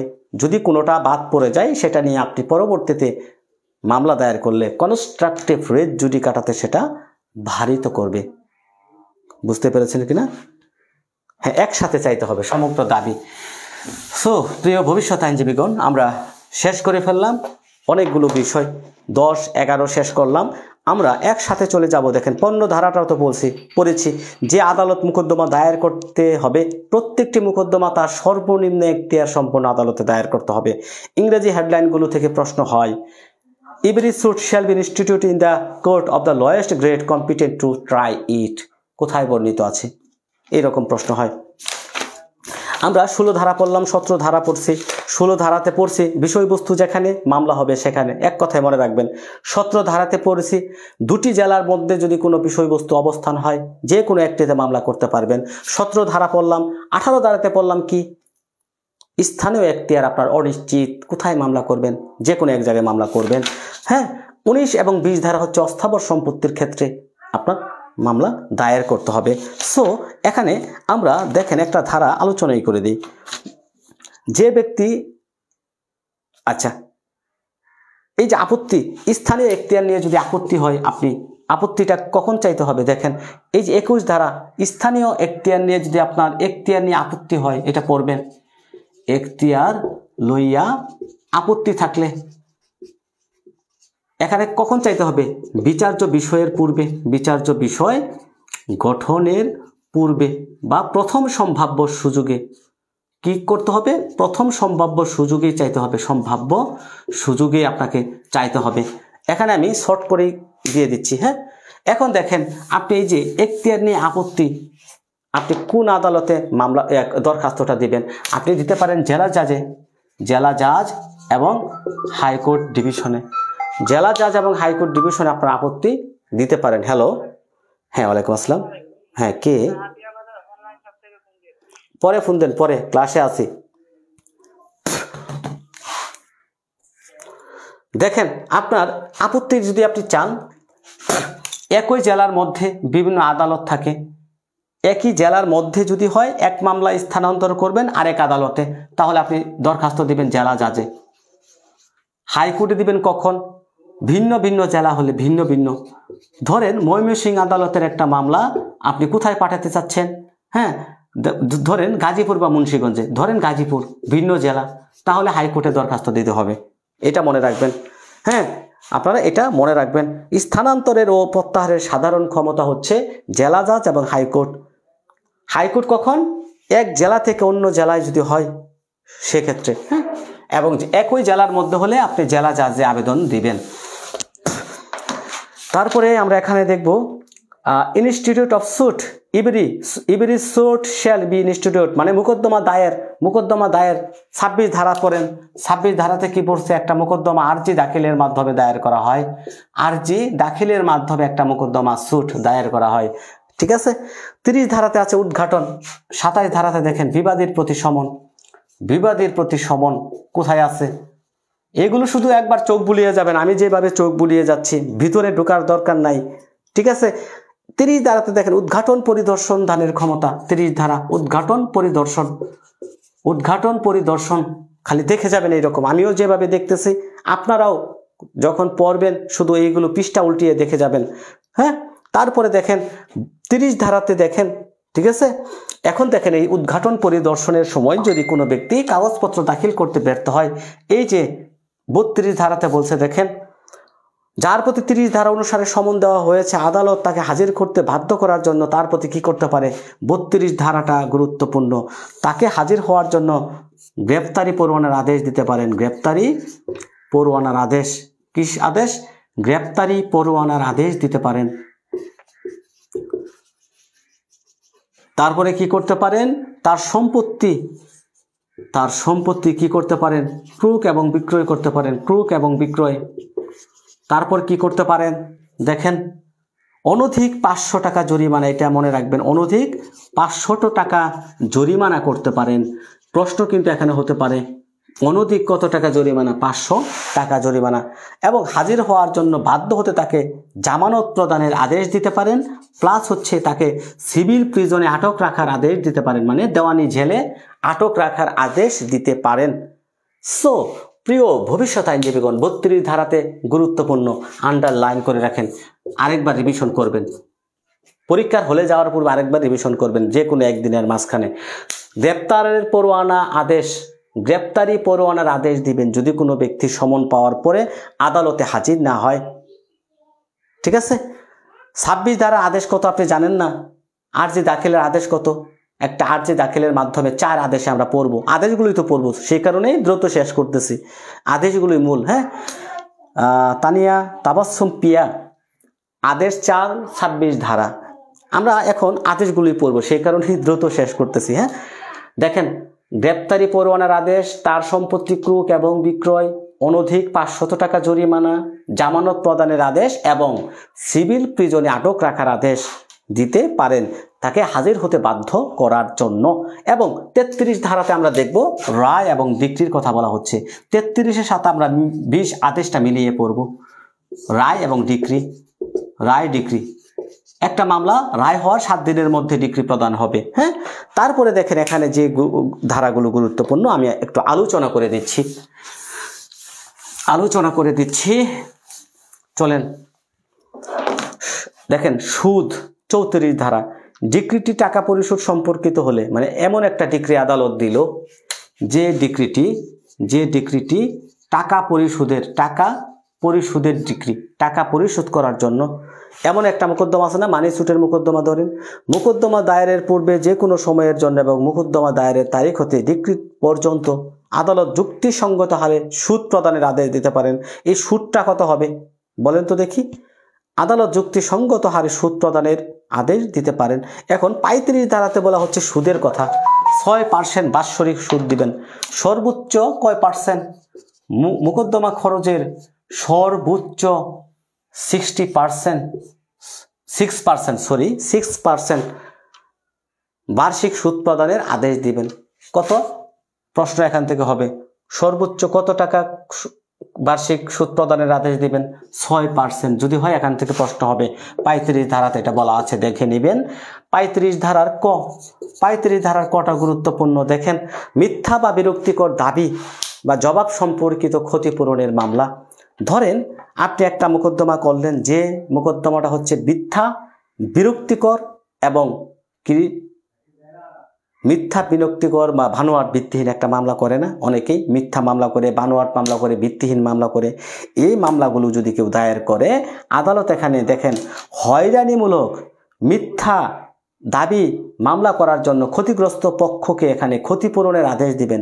যিনি মিথ্যা মামলা করবেন, করিম যদি মিথ্যা মামলা করে থাকে রহিমের বিরুদ্ধে, আমরা একটা মামলা দিয়ে শুরু করেছিলাম ক্লাস, করিম যদি মিথ্যা মামলা দায়ের করে থাকে তাহলে কি হবে? এখানে অবশ্যই তাকে আদালত ক্ষতিপূরণ দিবেন। এই ক্ষতিপূরণটা হচ্ছে সর্বোচ্চ কত? দেওয়ানিতে সর্বোচ্চ ক্ষতিপূরণ হচ্ছে 20,000 টাকা। কত টাকা? কমেন্ট করবেন। সর্বোচ্চ ক্ষতিপূরণ কত? ক্ষতিপূরণ সর্বোচ্চ, এখান থেকে যদি হয় প্রশ্ন হতে পারে, ঠিক আছে? সর্বোচ্চ কত? 20,000 টাকা। এর বিরুদ্ধে প্রতিকার কি? প্রতিকার হচ্ছে আপিল। এই যে এই সংক্ষুব্ধ ব্যক্তি, এর বিরুদ্ধে প্রতিকার দিতে পারেন আপিল। প্রতিকার হচ্ছে আপিল। ওকে, 35-এর ঘতে আপনারা দেখে নিন, একটু গুরুত্বপূর্ণ বিষয় আছে। 35-এর খ দেখেন অন্তর্বর্তী বিষয়গুলো সম্পর্কে আনিত দরখাস্ত প্রভৃতির বিলম্বের কারণ। এখন দেখেন আপনি একটা আদালতে দরখাস্ত দিবেন, কেন বিলম্ব করলেন, অযথা বিলম্ব করলেন। এই বিলম্ব করার কারণে দেখেন বলাই হচ্ছে আপনি একটা আদেশে, আদালতের একটা আদেশ দিল, মোকদ্দমার যে কোনো পর্যায়ে কোনো আবেদন বা লিখিত জবাব দিতে ব্যর্থ হলেন, সর্বোচ্চ 2000 টাকা খরচের আদেশ দিবেন যদি বিলম্ব করেন, বিলম্ব। আবার লিখিত জবাব দাখিলের পরবর্তী মামলার কোনো পক্ষ যদি কোনো দরখাস্ত পেশ করেন যা আদালতে পূর্বেই দাখিল করা উচিত ছিল, তাহলে দরখাস্তকারীকে আদালত 3000 টাকা ক্ষতিপূরণের আদেশ দিবেন। দেখে নেবেন একবার। সো আমরা প্রথম স্টেজ দেখেন, আমি এক ধারা থেকে আপনাকে 35-এর খ পর্যন্ত পড়াইলাম এখন, এবং একটা মামলা শুরু থেকে শেষ পর্যন্ত দেখাইলাম। চলুন আমরা আরেকটা ধাপে চলে যাচ্ছি। আদেশ 1 থেকে 20 আদেশ পর্যন্ত পড়বেন, এবং 1 থেকে 20 আদেশ পর্যন্ত পড়ে আমরা বিরতি নেব। এবং চমৎকার একটা কথা বলে দিচ্ছি আপনাদের, এখানে গুরুত্বপূর্ণ একটা সাজেশন দিয়ে দিচ্ছি। এই যে 35-এর খ পর্যন্ত পড়াইলাম, সাথে আদেশ 1 থেকে 20, এখান থেকে আপনার মিনিমাম 10 থেকে 12টি প্রশ্ন হবে, এমসিকিউ হবে 10 থেকে 12টি, মিলিয়ে দেখবেন। এই যে আমরা 35-এর খ, এখান থেকে মিনিমাম 3টা প্রশ্ন থাকবে বা 4টাও থাকতে পারে। পরবর্তীতে আমরা 1 থেকে 20 আদেশ পর্যন্ত এখন পড়ব গুরুত্বপূর্ণ বিষয়গুলো, এখান থেকে 8টা 7টা প্রশ্ন থাকবে। চলুন শুরু করা যাক। শুরু করার পূর্বে আপনাদেরকে আবারও আহ্বান জানাবো, যদি পারেন যারা শেয়ার দেননি বিভিন্ন গ্রুপে একটু শেয়ার দিয়ে দিবেন। আদেশগুলো কিন্তু অনেকেই বোঝেন না, গুরুত্বপূর্ণ বিষয় এখানে জড়িত। হ্যাঁ, 2 সেকেন্ডের জন্য বিরতি, 2, 3, 4 সেকেন্ড বিজ্ঞাপন বিরতি, একটু শেয়ার দিয়ে দেন। আমরা আদেশে চলে যাচ্ছি। আদেশ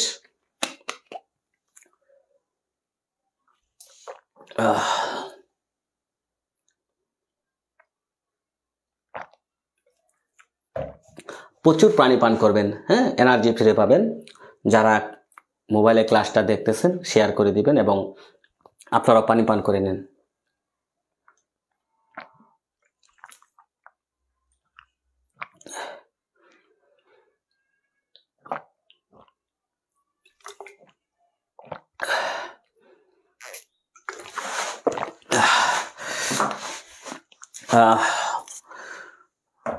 চলুন আমরা আগে হলে 2000, পরে হলে 3000। ভেরি গুড, জনকে দিয়েছে, ভেরি গুড। একটা প্রশ্ন করি, pecuniary jurisdiction the court of civil, হ্যাঁ, দ্য সিভিল কোড অ্যাক্টের কত ধারায় বর্ণিত আছে? প্রশ্নটা হচ্ছে pecuniary jurisdiction the civil code অ্যাক্টের কত ধারায় বর্ণিত আছে? উত্তর করবেন কমেন্টে সবাই। পিকুইনারি জুরিসডিকশন সম্পর্কে দ্য কোর্ট সিভিল কোড অ্যাক্টের কত ধারায়, সিভিল কোড অ্যাক্টের কত ধারায়?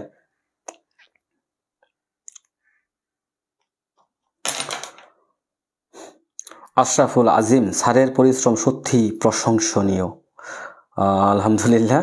পানির বিরতি, হ্যাঁ, পানির বিরতি শেষ, বিরতি, বিজ্ঞাপন বিরতি শেষ। শেয়ার দেওয়ার জন্য অসংখ্য ধন্যবাদ জানাচ্ছি যারা শেয়ার দিয়েছেন। আচ্ছা দেখেন, এখানে তো মত পার্থক্য দেখতে পাচ্ছি।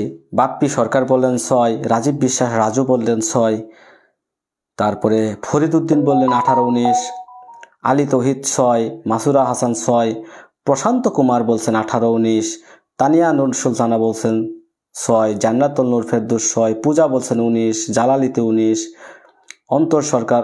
দেখেন 2 ভাগে বিভক্ত হয়ে গেছেন, প্রত্যেকজন শিক্ষার্থী 2 ভাগে বিভক্ত। রাজীব বিশ্বাস রাজুর কথা মেনশন করি। রাজীব বিশ্বাস রাজু সেই 1 বছর যাবৎ দীর্ঘ একটা জার্নি আমার সাথে, দুরন্ত ল একাডেমির সাথে। আপনার রাজীব বিশ্বাস রাজু 1 বছর কিন্তু আপনার একটা দীর্ঘ জার্নি আমার সাথে, তাই না? এই যে দীর্ঘ জার্নি, অনেক কিছু কিন্তু আমি পড়িয়েছি সহজ ভাষায়, যেভাবেই হোক। এখনো ভুল করেন কেন ভাই? JM রুবি, জিনাত জুই, জালালিতি বলছেন সঠিক উত্তর। পিকুইনারি জুরিসডিকশন, আমি প্রশ্নটাতে বলেছি civil code act, civil code act, the civil code অ্যাক্টের কত ধারায় পিকুইনারি জুরিসডিকশন সম্পর্কে বলা হয়েছে। আমি কিন্তু প্রশ্নে বলি নাই সিভিল কোড, আমি কিন্তু বলছি দেওয়ানি কার্যবিধি, সিপিসি দেওয়ানি কার্যবিধির কথা কিন্তু প্রশ্নে আমি বলি নাই। কার্যবিধি দেখেন, দেওয়ানি কার্যবিধির কথা যদি বলতাম আপনি 6 ধারা উত্তর দেন, নো প্রবলেম, সঠিক উত্তর। প্রশ্নটা কিন্তু আমার ছিল, যারা প্রশ্নটা বুঝতে পারেন, দেখেন এমসিকিউ পরীক্ষায় ফেল করার অন্যতম কারণ কি? চট করে উত্তর করে ফেলা, প্রশ্নটা না বুঝেই প্রশ্নটা চট করে উত্তর করবেন এবং আমি পেরেছি। মূলত আপনি পারেন নাই ভাই। রাজীব বিশ্বাস রাজু, আপনাকে মেনশন করে বলতেছি, আমি কিন্তু বলেছিলাম সিভিল কোড অ্যাক্ট, আপনি কিন্তু উত্তর দিলেন 6 ধারা। আমি কিন্তু দেওয়ানি কার্যবিধি বলি নাই। দেওয়ানি কার্যবিধি যদি বলতাম তাহলে হতো 6। এখানে বলেছি সিভিল কোড অ্যাক্ট, তাহলে উত্তর হবে 18, 19। আমি বলেছি পিকুইনারি জুরিসডিকশন সম্পর্কে the civil code act, civil code act এই আইনের কোথায় বর্ণিত আছে? এখন এই প্রশ্নগুলো করার কারণ কি? মাঝে মাঝে কনফিউজড হয়ে যাবেন আপনি। বার কাউন্সিলে যখন পরীক্ষা দিতে যাবেন তখনও কিন্তু আপনার অনেকগুলো প্রশ্ন আপনি বুঝবেন, দেখবেন যে এটা তো পারি, পড়ছি, উত্তর করে ফেলবেন চট করে, গুল বৃত্ত ভরাট করে ফেলবেন, শেষ। তাই পরামর্শ, প্রশ্নটা ভালো করে পড়বেন এবং 4টা অপশন পড়বেন, তারপরে উত্তর কোনটা হবে উত্তর করবেন। এটা নিয়ে সোমবারে একটা ভিডিও দেব আপনাদের। সোমবারে আমি একটা লাইভ নেব, সবাইকে বলে রাখি সোমবারে আমি একটা লাইভ ক্লাসে যুক্ত থাকব আধা ঘন্টার জন্য। সবাই সময় দিবেন। কিভাবে বৃত্ত ভরাট করবেন, কোন ভুলগুলো করবেন না পরীক্ষার হলে আপনি এমসিকিউ পাস করবেন, কিভাবে পাস করবেন, টেকনিক, আরও কিছু গুরুত্বপূর্ণ বিষয় সোমবার রাত ইনশাল্লাহ উপরওয়ালা যদি বাঁচিয়ে রাখেন সোমবারে আপনাদের সাথে দেখা হবে। তাহলে অনেকগুলো বিষয় জানতে পারবেন। পরীক্ষার হলে আপনি কি ভুল করতে চাচ্ছেন, কি ভুল করবেন, সেই বিষয়গুলো বুঝিয়ে দেব। বুঝেন নাই, বুঝিয়ে দেব আবার।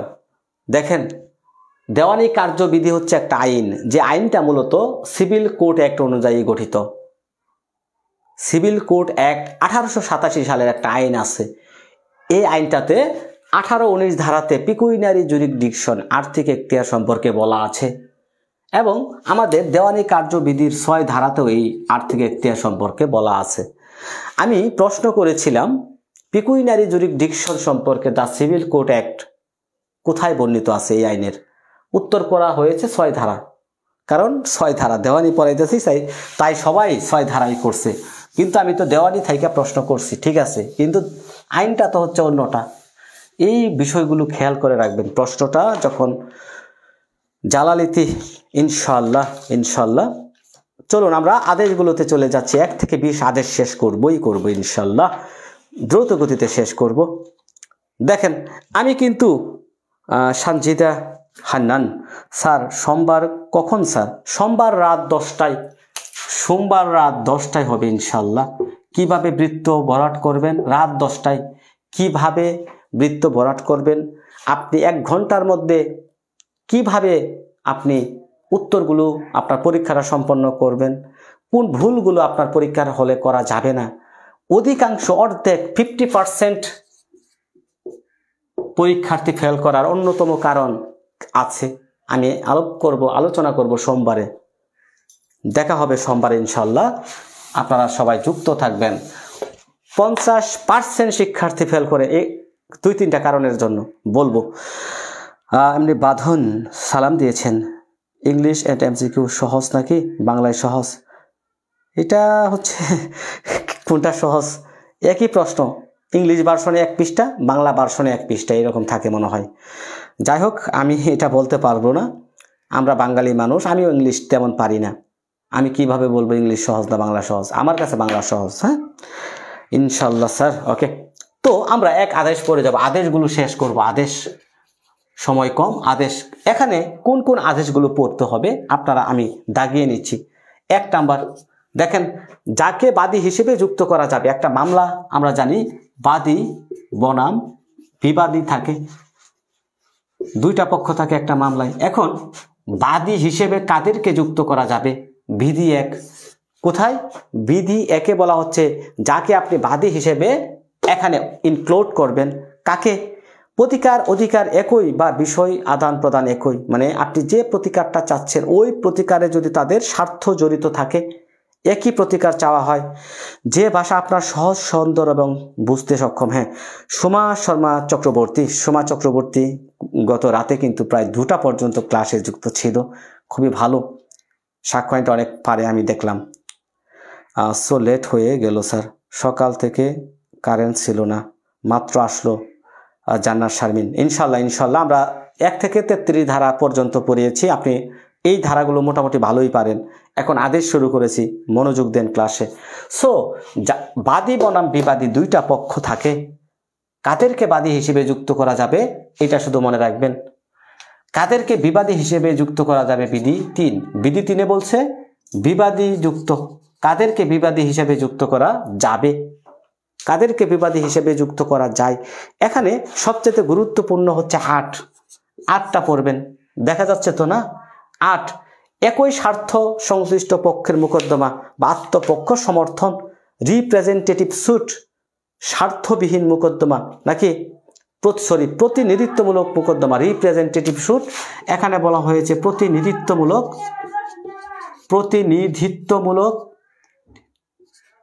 প্রতিনিধিত্বমূলক মোকদ্দমার কথা বলা হয়েছে। আচ্ছা, ক্লাস শেষে 1 থেকে 20 আদেশ মনে রাখার টেকনিক দেব, মনে রাখার সহজ টেকনিক, 2 লাইনে মনে রাখার একটা টেকনিক দিয়ে দেব। কোথায়? 1 থেকে 20 আদেশ মনে রাখার সহজ টেকনিক ক্লাসের শেষেই দেব। সোমবার মডেল টেস্ট নেবেন বললেন, সোমবার মডেল টেস্ট নেব 9টা থেকে 10টায় ক্লাস হবে। দেখেন আমি যেগুলো গুরুত্বপূর্ণ, প্রতিনিধিত্বমূলক মোকদ্দমার কথা বলা হয়েছে। কোথায়? প্রতিনিধিত্বমূলক মোকদ্দমা করতে হলে কিছু শর্ত পালন করতে হবে, অর্থাৎ একাধিক পক্ষ যদি থাকে, একাধিক ব্যক্তি থাকে, তাদের পক্ষ থেকে একজন বাদী হয়ে যদি একটা মোকদ্দমা করে তাকে প্রতিনিধিত্বমূলক মোকদ্দমা বলা হয়। প্রতিনিধিত্বমূলক মোকদ্দমা মানে একটা এলাকা নিয়ে একটা মামলা করা দরকার, একটা এলাকাতে অনেক একটা বিষয় নিয়ে মামলা করা দরকার, যেখানে এলাকার প্রত্যেকের স্বার্থ জড়িত থাকে। তাদের পক্ষ থেকে একজন বাদী হয়ে যে মোকদ্দমাটা দায়ের করবে তাকে বলা হবে রিপ্রেজেন্টেটিভ সুট, প্রতিনিধিত্বমূলক মোকদ্দমা। এখানে এই প্রতিনিধিত্বমূলক মোকদ্দমার শর্তগুলো কি কি চলুন দেখে নেই। এখানে অবশ্যই একাধিক পক্ষ থাকতে হবে, একাধিক পক্ষ থাকতে হবে। শর্ত 1, তাদের সকলের, যে একাধিক পক্ষ সকলের একই স্বার্থ থাকতে হবে, সকলের একই স্বার্থ, এবং আদালতের অনুমতি নিতে হবে। আদালতের অনুমতি ব্যতীত মামলা করা যাবে না, আদালতের অনুমতি নিয়ে মামলা করতে হবে। এবং বাদীর খরচে কি করতে হবে? সকলকে নোটিশ দিতে হবে, বাদীর খরচে নোটিশ দিতে হবে। সো মনে রাখবেন এই বিষয়গুলো। প্রতিনিধিত্বমূলক মোকদ্দমার বিধান কোথায়? 1 আদেশের বিধি 8, শর্ত একাধিক পক্ষ থাকতে হবে, সকলের একই স্বার্থ, আদালতের অনুমতি নিয়ে বাদী খরচে নোটিশ দিতে হবে। এটাই হচ্ছে প্রতিনিধিত্বমূলক মোকদ্দমার শর্ত। আদেশ 1-এর বিধি 8 পর্যন্ত, 1, 3, 8 বললাম, আপনারাও দাগিয়ে নেন, এগুলো সাজেশন। দেখেন 9 এবং 13 এটা পড়ে নেবেন। 9 এবং 13, miss joinder and non joinder. Miss joinder অপসংযোগ এবং অসংযোগ পড়ে নেবেন, প্রশ্ন হয়ে যেতে পারে একটা, এখান থেকে একটা প্রশ্ন হয়েছে। ভুলভাবে কোনো পক্ষকে সংযোজন বা অপসংযোজন করার কারণে কোনো মোকদ্দমা কি হবে না? ভুলভাবে যদি কোনো পক্ষকে কি করা হয়, ভুলভাবে কোনো পক্ষকে যদি সংযোজন হোক বা অপসংযোজন হোক, এই মামলাগুলো কি হবে না? ব্যর্থ হয় না, ব্যর্থ হবে না, হয় না, মামলা কিন্তু ব্যর্থ হবে না ভুলভাবে যদি কাউকে। হ্যাঁ, এখন দেখেন মোকদ্দমার যিনি প্রয়োজনীয় পক্ষ, যথোপযুক্ত পক্ষ, তাকে আপনি পক্ষভুক্ত করলেন না, সেটাকে বলা হবে নন জয়েন্ডার। নন জয়েন্ডার, একজন ব্যক্তিকে পক্ষভুক্ত করা দরকার ছিল, আপনি তাকে করেন নাই, এটা নন জয়েন্ডার। মিস জয়েন্ডার কি? মিস জয়েন্ডারটা কি? যাকে পক্ষভুক্ত করা দরকার নাই আপনি তাকে পক্ষভুক্ত করছেন, সেটা হচ্ছে miss joinder.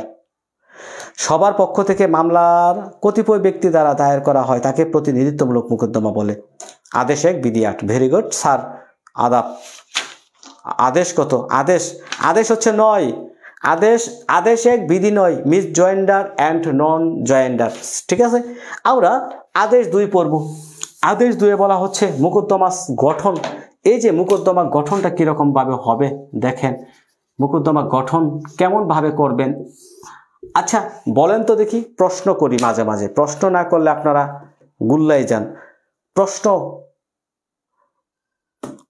Constructive race judicata, constructive race judicata দেওয়ানি কার্যবিধির 11 ধারার কত নং ব্যাখ্যায় বলা হয়েছে? কত নং ব্যাখ্যা? 11 ধারার কত নং ব্যাখ্যায় কনস্ট্রাকটিভ রেস জুডিকাটা সম্পর্কে বলা হয়েছে? আচ্ছা বিধি আদেশ দেখেন, মোকদ্দমা গঠন আদেশ কত? আদেশ পড়তেছি 2। এখানে 1 নাম্বার বিধিতে বলছে মোকদ্দমা গঠন ফ্রেম অফ সুট। কোনো মোকদ্দমা এমনভাবে গঠন করতে হবে যাতে বিরোধভুক্ত বিষয়টি সম্পূর্ণভাবে চূড়ান্ত নিষ্পত্তি হয় এবং সম্ভব হয়, ভবিষ্যতে যেন পরবর্তীতে যেন এই বিষয়টি নিয়ে আর কোনো মোকদ্দমা করা দরকার না পড়ে। 11-4 ভেরি গুড, 11-4 ভেরি গুড, যারা বলতেছেন 11-4। এবং 2 নাম্বার বিধিতে বলছে সমগ্র দাবি একত্রে অন্তর্ভুক্ত করতে হবে। সমগ্র দাবি কি করতে হবে? একত্রে অন্তর্ভুক্ত করতে হবে।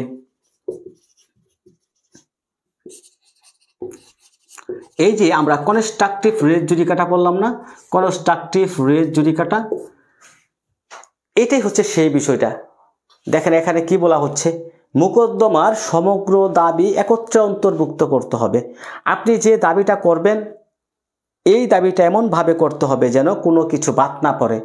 সমগ্র দাবি একত্রে অন্তর্ভুক্ত করে আপনাকে মামলাটা সুটটা রেডি করতে হবে। 2 বিধিতে বলছে সমগ্র দাবি একত্রে অন্তর্ভুক্ত হবে। Suit to include the whole claim, suit the include, দেখেন বলা হচ্ছে suit to include the whole claim, মানে আপনি একটা মামলা করতে যাচ্ছেন, যে দাবিটা আদালতে করবেন দাবিটা এমনভাবে করবেন যেন কোনো কিছু বাদ না পড়ে যায়। সমগ্র দাবি একত্রে অন্তর্ভুক্ত করে আপনি যখন মামলাটা করবেন, ভবিষ্যতে ওই বিষয়টি নিয়ে আর কোনো যেন প্রশ্ন উত্থাপিত না হয়, চূড়ান্ত যেন আদালত নিষ্পত্তি করতে পারেন, ভবিষ্যতে যেন আর মামলা করার দরকার না হয়। যদি কোনো কিছু আপনি দাবি পরিত্যাগ করে যান, পরবর্তীতে ওই দাবি নিয়ে যদি মামলা করেন, সেটা হয়ে যাবে কনস্ট্রাকটিভ রেস জুডিকাটা। তাহলে 2 বিধিটাতে হচ্ছে কনস্ট্রাকটিভ রেস জুডিকাটাতে, এই যে বিধি 2-2টা যদি আপনি না মানেন তাহলে হয়ে যাবে কনস্ট্রাকটিভ রেস জুডিকাটা। চলুন 3 নাম্বার আদেশটাতে চলে যাচ্ছি। 3 নাম্বার আদেশ, যেগুলো গুরুত্বপূর্ণ সেগুলোতে বেশি সময় দেব। 3 নাম্বার আদেশে বলা হচ্ছে দেখেন, 2-এ দেখবেন স্বীকৃত প্রতিনিধি, স্বীকৃত প্রতিনিধি, উকিল নিয়োগ কোথায় আছে? 4 বিধি, উকিল নিয়োগ, এইটুকুই শুধু মনে রাখবেন। উকিল নিয়োগ করা যায়, উকিল নিয়োগ 4 বিধি, 3 আদেশের 4 বিধি। আর পড়ব না এখান থেকে। মোকদ্দমা দায়ের, এই যে 26 ধারার সাথে যোগ করে মিলিয়ে পড়বেন 4 আদেশ। 4 আদেশে একটা মোকদ্দমা কিভাবে দায়ের করা হবে, মোকদ্দমা কিভাবে দায়ের করতে হবে এই বিষয়টা পড়বেন। মোকদ্দমা দায়ের দেখেন, মোকদ্দমা আরজি দাখিলের মাধ্যমে দায়ের করতে হয়। একটা মোকদ্দমা আদেশ 2 বিধি 2 সবগুলো প্রতিকার একই মামলায় চাইতে হবে, একত্রে চাইতে হবে, একত্রে। হ্যাঁ, suit to include whole claim. আচ্ছা, মোকদ্দমা আরজি দাখিলের মাধ্যমে দায়ের করতে হবে। মোকদ্দমাটা দায়ের করতে হয় কিসের মাধ্যমে? প্লেন্ট বা আরজি, আরজি দাখিলের মাধ্যমে। প্রশ্ন হতে পারে একটা সিভিল সুট কিসের মাধ্যমে দায়ের করতে হয়? আরজি দাখিলের মাধ্যমে। দেখেন একটা মামলা যখন আপনি আদালতে দায়ের করলেন, তখন সেরেস্তাদার বা আদালতের যিনি দায়িত্ব থাকবেন, আপনার মামলাটা কুটফি কাগজপত্র পর্যালোচনা করার পরে মামলাটা একটা ডায়েরিতে অন্তর্ভুক্ত করবেন। সেটাকে বলা হয়, হ্যাঁ সেটাকে কি বলা হয়? দেওয়ানি মোকদ্দমা রেজিস্ট্রার, রেজিস্ট্রারে অন্তর্ভুক্ত করবেন। ধরেন আপনি 25 সালে যে মামলাটা প্রথমে দায়ের করছেন, সেই মামলাটার নাম্বার হচ্ছে 1/2025। পরে যে মামলাটা দায়ের হবে 2/25, তারপরে যে মামলাটা দায়ের হবে 3/25। এগুলো হচ্ছে মামলার নাম্বার। একটা রেজিস্টারে যে মামলাটা থাকবে, প্রত্যেক বছরে রেজিস্টার থাকে। 25 সালে রেজিস্টার হয়েছে, যে মামলাগুলো প্রথম দায়ের করা হচ্ছে সেইগুলো নাম্বার পড়বে। প্রথম যে মামলাটা দায়ের হয় জানুয়ারি মাসের 1 তারিখে, সেই মামলাটা 1, তারপরে মামলা 2, তারপরে 3, এইভাবে কিন্তু মামলার নাম্বার পড়ে। সো আমরা চলে যাব 5 নাম্বার আদেশটা গুরুত্বপূর্ণ, আমরা ভালোভাবে এখানে পড়ব। অর্ডার 5, 5 নাম্বার আদেশ। আদেশ 5-এ বলা হচ্ছে সমন। কি? সমন, বিবাদীর প্রতি সমন। এখানে আপনি 27 আদেশের সাথে মিলিয়ে পড়বেন, 27 ধারার সাথে। আদেশ 5 সমন। এখানে দেখেন 1 বিধিতে পড়বেন, মোকদ্দমা রুজু হওয়ার কয় দিনের মধ্যে সমন দিতে হবে? 5 কার্য দিবস। দেখেন বিধি 1 পড়বেন। এখানে বলা হচ্ছে 5 কার্য দিবসের মধ্যে কি করতে হবে? আপনাকে সমন দিতে হবে, সমন দিতে হবে। 5 কার্য দিবস। দেখছেন 5 কার্য দিবস। এই যে আমরা একটা মামলা দায়ের করলাম বিবাদীকে জবাব দেওয়ার জন্য, বিবাদীকে আত্মপক্ষ সমর্থন করার জন্য, বিবাদীকে কি যে নোটিশটা প্রদান করা হয় সেটাকে বলা হয় সমন। সমন কাকে বলে? আপনি বাদী হয়ে মামলা করলেন, এই মামলাটা দায়ের করার পরে বিবাদীকে আত্মপক্ষ সমর্থন করার জন্য আদালতে হাজির হওয়ার জন্য নির্ধারিত তারিখে নির্ধারিত সময়ে যে নোটিশটা পাঠাবেন জারিকারকের মাধ্যমে, সেটাকে বলা হয় সমন। ওকে, তাহলে মোকদ্দমা দায়ের 5 কার্য দিবসের মধ্যেই সমন দিতে হবে। গুরুত্বপূর্ণ বিষয়, মনে রাখেন। ঠিক আছে, এটা কি বাধ্যতামূলক? এটা বাধ্যতামূলক, এটা বাধ্যতামূলক। প্রশ্ন কিন্তু এখান থেকেও হতে পারে। এখন দেখেন, আরজি দাখিল করলেন, আরজি যখন দাখিল করছেন, বিবাদী হাজির হয়ে যদি আপনার জবাব দিয়ে দেয় তাহলে সমন পাঠানোর দরকার নাই। আপনি একটা মামলা আরজি দাখিল করছেন, বিবাদী হাজির হয়ে গেল, তো আপনার আরজি দাখিলের দরকার নাই। এখন দেখেন এই সমনে কার কার স্বাক্ষর থাকবে, এটা কিন্তু গুরুত্বপূর্ণ।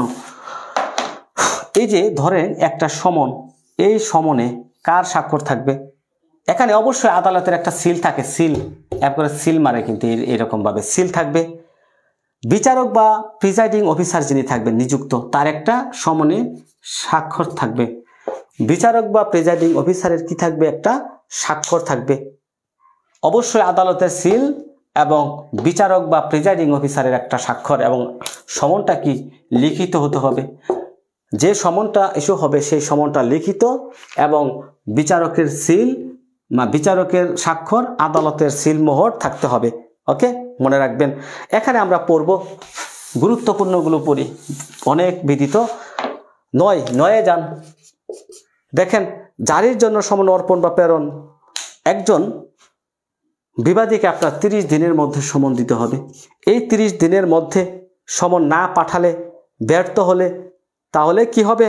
অসদাচরণের জন্য যিনি কুরিয়ার সার্ভিস থাকবে বা যিনি জারিকারক থাকবে তারা এখানে দায়ী হবে, অসদাচরণের জন্য দায়ী হবে। সমনের জন্য সবচেয়ে গুরুত্বপূর্ণ হচ্ছে 15 বিধি।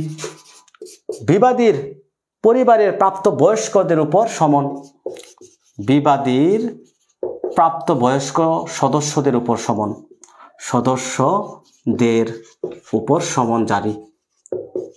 এটা কেমন? এটা হচ্ছে, ধরেন করিমের নামে সমন ইস্যু হলো, করিম বাসায় নাই, তাহলে করিমের বাসার বা বাড়ির প্রাপ্ত বয়স্ক যারা সদস্য, প্রাপ্ত বয়স্ক সদস্য, এই প্রাপ্ত বয়স্ক সদস্যদেরকে সমন দিতে পারবে।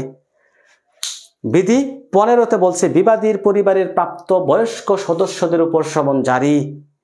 এখন দেখেন, এই যে করিম সাহেব, তার প্রতি সমন ইস্যু হলো, জারি হলো, তিনি বাসায় নাই, তার বাড়ির প্রাপ্ত বয়স্ক যারা সদস্য তাদের উপর সমন জারি করা যাবে।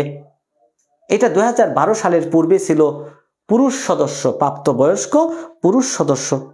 ঠিক আছে, চলেন গুরুত্বপূর্ণ বিষয়ে চলে যাচ্ছি। শুধুমাত্র আমরা বুটে শুধু কালি কালি হয়ে যাচ্ছে ভাই, গুরুত্বপূর্ণ বিষয়ে চলে যাচ্ছি। তারপরে দেখেন 17 বিবাদী সমন গ্রহণ করতে অস্বীকার করলে, 17 বিবাদী দেখা যাচ্ছে সমন গ্রহণ করতে অস্বীকার করলো, গ্রহণ।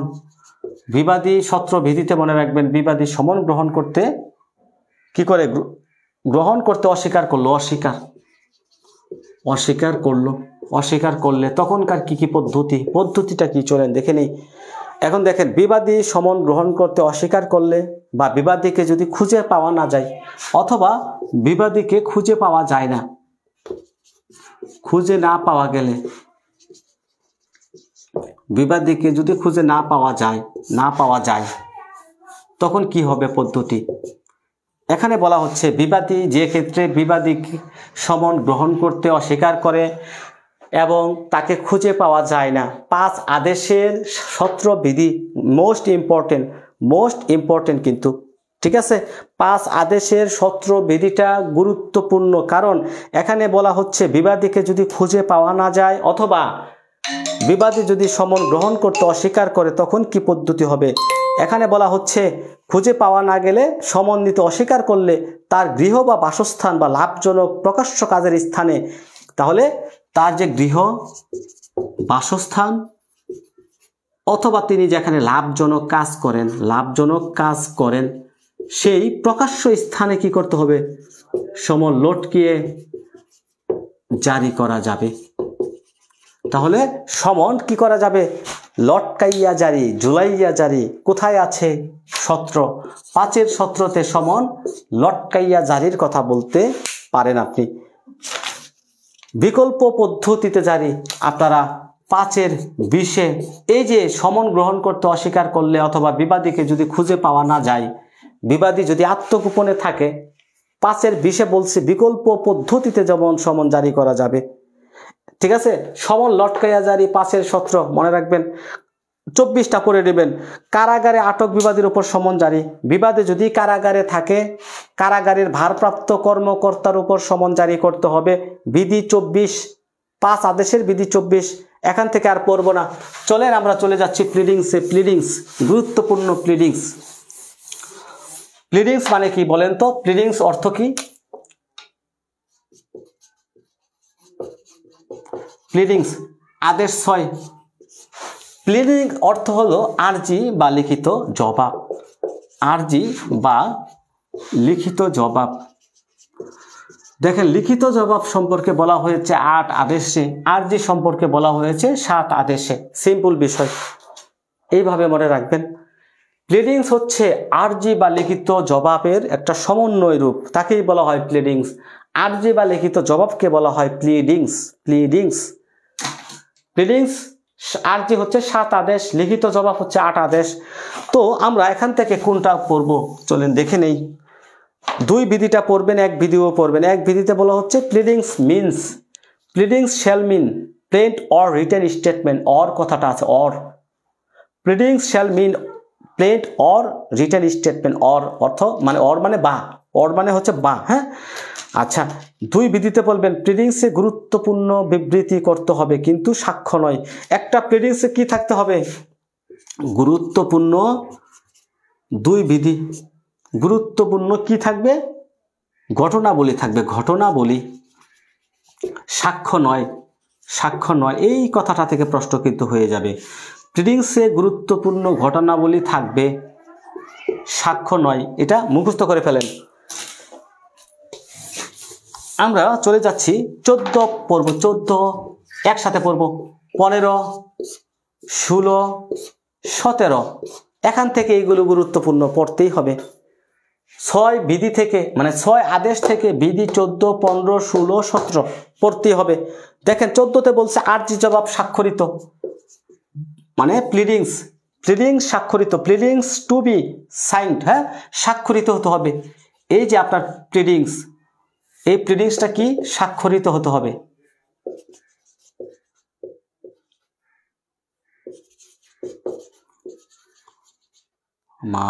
স্বাক্ষরিত, এত ভুল করতেছে কেন?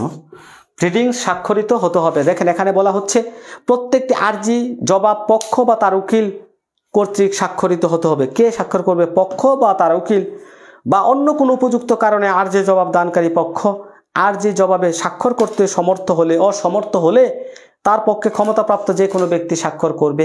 তাহলে এখানে বলা হচ্ছে পক্ষের কথা, পক্ষ বা উকিল এবং পক্ষ যদি অসমর্থ হয় তার পক্ষে ক্ষমতাপ্রাপ্ত ব্যক্তি স্বাক্ষর করবে। 14 এখন দেখেন 15টা গুরুত্বপূর্ণ। 15 গুরুত্বপূর্ণ। আরজি জবাব সত্যতা প্রতিপাদন, ভেরিফিকেশন অফ প্লিডিংস কোথায় আছে প্রশ্ন হবে। আরজি জবাব অর্থাৎ প্লিডিংস সত্যতা প্রতিপাদন, সত্যাখ্যান, সত্যাখ্যান, প্রিডিং সত্যাখ্যান, ঠিক আছে, সত্যাখ্যান। এখানে দেখেন, এখানে বলা হচ্ছে প্রত্যেক আরজি জবাবে পক্ষ অথবা পক্ষের মধ্যে অথবা একজন অপর কোনো ব্যক্তি যিনি মোকদ্দমার ঘটনাবলীর সাথে জড়িত, আরজির সত্যতা প্রতিপাদনকারী ব্যক্তি তাতে স্বাক্ষর দিবেন এবং তারিখ এবং স্থান নির্ধারণ করবেন। ভেরিফিকেশন, সত্যতা প্রতিপাদন। এই যে আমরা একটা মোকদ্দমা যদি সিভিল সুট যারা করেন, আরজির শেষে দেখবেন সত্যতা আছে, সত্যতা, এখানে সত্যতা লেখা থাকে, সত্যাখ্যান। এখানে লেখা থাকে যে আরজির যাবতীয় বিবরণ আমার জ্ঞান এবং বিশ্বাস মতে সত্য জানিয়া এবং আমার কথা মতো লেখা হওয়ায়, আমার কথা মতো লেখা হওয়ায় আমি নিম্নে আমার নামের স্বাক্ষর করিলাম। সত্যতা প্রতিপাদন, এটাকে বলে ভেরিফিকেশন। অর্থাৎ আপনি যা বর্ণনা করছেন আমি উকিল হিসেবে তাই লিখছি, সেখানে আপনি সত্যতা দিবেন যে আমার কথা মতো লেখা হওয়ায় শুদ্ধ স্বীকারে আমার নিজ নামের স্বাক্ষর দিলাম। এটাকেই বলা হয় ভেরিফিকেশন, হ্যাঁ, সত্যতা প্রতিপাদন। তাহলে আমরা 14-15 শেষ করলাম। গুরুত্বপূর্ণ হচ্ছে আরো 16-17 হচ্ছে আরো গুরুত্বপূর্ণ। 16তে কি বলছে দেখেন, আরজি জবাব কর্তন, আরজি এবং জবাব, strike out pleadings, strike out of pleadings. প্রশ্ন কিন্তু এখান থেকে হবে একটা, স্ট্রাইক আউট অফ প্লিডিংস, প্রশ্ন এখান থেকে ভাই হবে একটা। এই যে প্লিডিংস থেকে কিন্তু একটা প্রশ্ন হবেই, আমি যে ভিডিওগুলো পড়াচ্ছি এখান থেকে প্রশ্ন হবে, এখান থেকেই। তাহলে দেখেন আরজি জবাব কর্তন, স্ট্রাইক আউট করতে পারেন, প্লিডিংস কর্তন, প্লিডিংস কর্তন কখন কর্তন করতে পারেন? যদি সেখানে কি থাকে, অপ্রয়োজনীয়, অপ্রয়োজনীয় কি থাকে, কথা থাকে, অপ্রয়োজনীয় কথা লেখা থাকে, কুৎসাজনক বিষয় থাকে, কুৎসাজনক অরুচিকর কোনো কথা থাকে এবং সুষ্ঠু বিচার বাধাগ্রস্ত করে, সুষ্ঠু বা ন্যায় বিচার বাধাগ্রস্ত করতে পারে। এমন পরিস্থিতিতে আদালত কি করতে পারেন? প্লিডিংস কর্তনের আদেশ দিতে পারেন। সবচেয়ে গুরুত্বপূর্ণ আরেকটা হচ্ছে সত্রবিধি।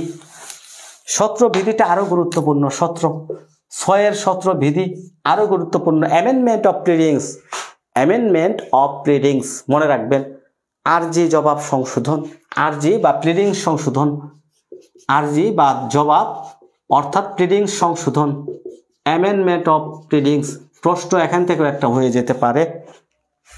দেখেন এখানে বলা হচ্ছে মোকদ্দমার যে কোনো পর্যায়ে, এনি স্টেজ প্রসিডিং এর যে কোনো পর্যায়ে, একটা মোকদ্দমার যে কোনো পর্যায়ে যে কোনো পক্ষ, হ্যাঁ, বাদী হলে আরজি সংশোধনের আবেদন করতে পারেন, বিবাদী কি করতে পারেন? তার জবাব সংশোধনের, অ্যামেন্ডমেন্টের আবেদন করতে পারেন। একটা কথা মনে রাখবেন, যারা সিভিল প্র্যাকটিস করেন মোটামুটি বুঝেন, সিভিল প্র্যাকটিসের নিয়ম হচ্ছে একটা সিভিল মামলা দায়ের করলেন, সিভিল মামলা দায়ের করার পরে যদি কোনো ভুল ভ্রান্তি হয়, ন্যায় বিচার বিঘ্নিত না হয়, মামলার প্রকৃত যে ঘটনা সেটা যেন বিকৃত না হয়, এটা আপনি সংশোধন করতে পারেন। তাহলে মামলার মূল ঘটনাটা ঠিক রেখে আপনি যে কোনো বিষয় অ্যামেন্ডমেন্ট করতে পারবেন, সংশোধন করতে পারবেন। এটা বলা হয়েছে 6 আদেশের সত্রবিধিতে, অ্যামেন্ডমেন্ট অফ প্লিডিংস, অর্থাৎ আরজি জবাব সংশোধন যে কোনো ব্যক্তি করতে পারে। এমনকি আপিল আদালতেও, কিন্তু আপিল আদালতে গিয়েও আপনি কি করতে পারবেন? আরজি জবাব সংশোধন করতে পারবেন, নো প্রবলেম, আরজি জবাব সংশোধন করতে পারবেন। তাহলে আরজি সংশোধন করা যায় কখন? যে কোনো পর্যায়ে। প্রশ্ন হয়েছিল একটা, আরজি সংশোধন করা যায় কখন? যে কোনো পর্যায়ে করা যাবে, ঠিক আছে। এখন দেখেন এই সংশোধনটা আপনি কত দিনের মধ্যে করতে হবে। এই যে একটা আদেশ দিল 18 বিধিতে 6-18 পড়বেন, আদালত যদি আরজি জবাব সংশোধনের আদেশ দেন, আদেশের 14 দিনের মধ্যে আপনাকে কি করতে হবে? আরজি জবাব সংশোধন করতে হবে। কমেন্ট করেন। হ্যাঁ, কে বলছেন? ও আচ্ছা, কি বিষয় ভাই? হ্যাঁ, তোমার আব্বা মারা গেছে? আচ্ছা আচ্ছা, কিভাবে? ও আজকে আজকে ও আচ্ছা, জানাজা কখন? মাগরিবের পরে। আচ্ছা আচ্ছা ভাই, আসবো, ঠিক আছে। ইন্না লিল্লাহি, ওকে। যাই হোক, আমরা একটা মৃত্যুর সংবাদ শুনলাম মোবাইলে, ইন্না লিল্লাহি ওয়া ইন্না ইলাইহি রাজিউন। ওকে, যাই হোক, আমরা অ্যামেন্ডমেন্ট অফ প্লিডিংসে দেখলাম, এবং এই যে আদেশটা আদালত দিবেন প্লিডিং সংশোধনের যে আদেশটা, আরজি বা জবাব সংশোধনের 6-18 14 দিনের মধ্যে কি করতে হবে, আপনাকে সংশোধন করতে হবে। যাই হোক, আমরা চলে যাচ্ছি 7 আদেশে, আরজি 7 আদেশ, 7 আদেশ সাথে হচ্ছে আরজি। দেখেন, যে সকল বিষয় আরজিতে অন্তর্ভুক্ত থাকবে, কি বিষয় থাকবে, বিধি একটা পড়বেন। একটা আরজিতে কি কি বিষয় অন্তর্ভুক্ত করতে হবে, একটা আরজিতে একটা মোকদ্দমা দায়ের করতে হলে কি থাকতে হবে, আদালতের নাম, বাদীর নাম, বিবাদীর নাম, ঘটনার তারিখ, কজ অফ অ্যাকশন, মোকদ্দমার বিষয়বস্তুর মূল্য, যদি তারা নাবালক থাকে, বিকারগ্রস্ত থাকে, তাদের, হ্যাঁ, অনেক বিষয় কিন্তু এখানে থাকবে। এক আদেশে 7 আদেশের এক বিধিতে বলা হচ্ছে কয়টি বিষয় থাকবে বলেন তো? 9টি বিষয় অন্তর্ভুক্ত থাকবে। প্রশ্ন হতে পারে, প্লিডিংস আরজি 7 আদেশের এক বিধিতে কয়টা? 9টা বিষয় অন্তর্ভুক্ত থাকে, 9টি বিষয়। এই 9টা বিষয় একটু পড়ে নেবেন, ঠিক আছে? দেখেন, অর্থের মোকদ্দমা যদি হয়, 2 বিধিটাও পড়বেন। অর্থের মোকদ্দমা হলে অর্থের যে পরিমাণ সুনির্দিষ্টভাবে উল্লেখ করতে হবে, সুনির্দিষ্ট উল্লেখ করতে হবে। 3 বিধিতে স্থাবর সম্পত্তি হলে স্থাবর, 3 বিধিতে বলছে যদি স্থাবর সম্পত্তি হয়, তাহলে এই যে একটা জমি, এই জমির পূর্ণ বিবরণ দিতে হবে, চৌহদি দিতে হবে, তফসিল জমা দিতে হবে। চৌহদি কি, পূর্বে কে, পশ্চিমে কে, উত্তরে কে, দক্ষিণে কে, এটা হচ্ছে চৌহদি। তফসিলটা কি, কোন খতিয়ানে এটা অবস্থিত, দাগ নাম্বার কত, হ্যাঁ, পরিমাণ কত, বিস্তারিত উল্লেখ করতে হবে। বিষয়টা ক্লিয়ার কিনা, বুঝতে পেরেছেন কিনা জানাবেন। তবে 7 আদেশ থেকে কোথা থেকে প্রশ্ন হয়ে যেতে পারে, return of plaint 7-10, return of plaint, আরজি ফেরত, আরজি ফেরত, এখান থেকে প্রশ্ন হবে কি কারণে আরজি ফেরত হয়। চলেন আমরা একটু দেখে নেই। মোকদ্দমার যে কোনো পর্যায়ে, যে কোনো আদালতের একটা, ধরেন ভুল আদালতে মামলা করলেন, ধরেন আপনি যে আদালতে মামলা করার দরকার সে আদালতে করেন নাই, ভুল আদালতে করলেন, তখন এই মামলাটাকে রিটার্ন দিবে, রিটার্ন অফ প্লেন্ট হবে, রিটার্ন অফ প্লেন্ট হবে। তখন এই মামলাটা কি হবে? হ্যাঁ, হ্যালো, ওয়ালাইকুম আসসালাম, কে বলছেন? হ্যাঁ, আমি তো একটু ব্যস্ত, হ্যাঁ, আমি ক্লাস নিচ্ছি, 1 ঘন্টা পরে ফোন দেন। তাহলে দেখেন, রিটার্ন অফ প্লেন্ট, আপনি যদি ভুল আদালতে মামলা করেন, এখতিয়ারবিহীন আদালতে মামলা করেন, তখন আদালত ওই মোকদ্দমাটা ফেরতের কারণ, মামলা দায়েরের তারিখ, ফেরতের তারিখ ইত্যাদি বিষয় বর্ণনা করে মামলাটা ফেরত দিবেন। এখন এই আদেশের বিরুদ্ধে প্রতিকারটা কি? প্রতিকার হচ্ছে আপিল। রিটার্ন অফ প্লেন্ট এর বিরুদ্ধে প্রতিকার হচ্ছে আপিল। অর্ডার এবং রুলস বিধিগুলো স্যার আপনি রোমান সংখ্যায় দিতেন তাহলে সবারই বুঝতে একটু সুবিধা হতো। অর্ডার এবং রুলসগুলো যদি রোমান সংখ্যায় দিতাম। আচ্ছা, তাই নাকি? আচ্ছা, রোমান সংখ্যার একটা চার্ট দিয়ে দেব ফেসবুকে, ঠিক আছে, দিয়ে দিব। সো আমরা দেখেন, রিটার্ন অফ প্লেন থেকে 2টা প্রশ্ন হয়েছে। ভুল আদালতে দেওয়ানি মোকদ্দমা দায়েরের ফল কি? ফল হচ্ছে রিটার্ন অফ প্লেন্ট।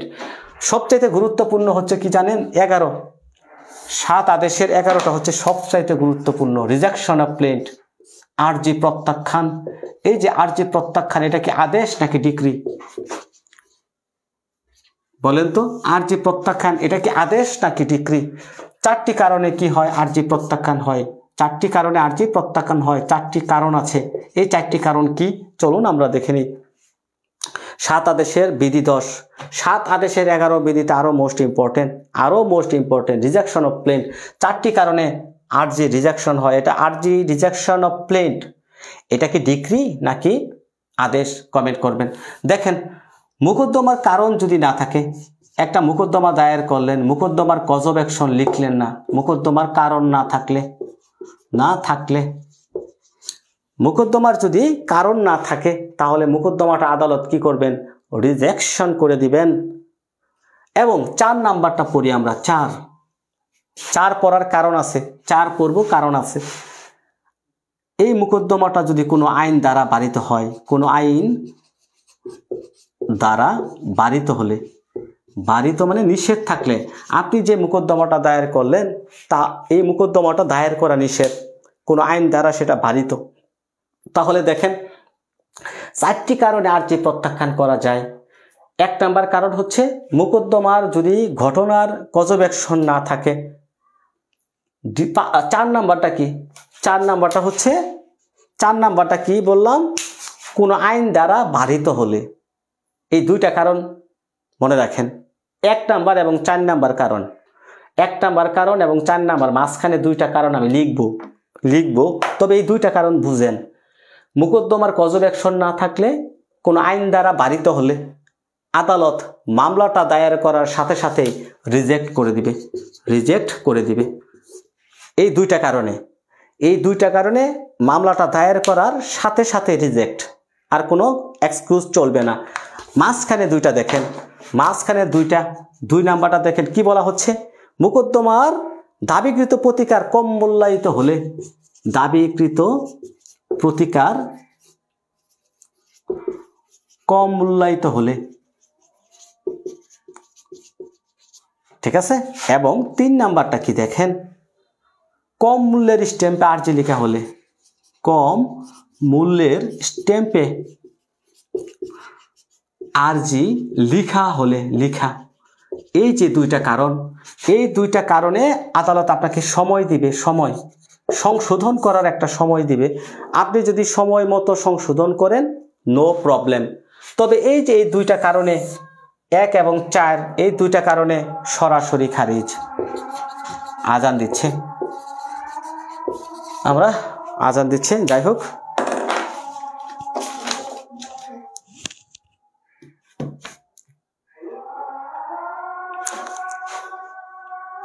আচ্ছা, একটু শেষ করে দিই আমরা। এই যে 2টা কারণ, এই 2টা কারণে সময় পাবেন 21 দিনের। 21 দিনের মধ্যে আপনি কি করবেন? সংশোধন করতে হবে। সংশোধন না করলে 21 দিন পর খারিজ হবে, 21 দিন পর খারিজ, ঠিক আছে।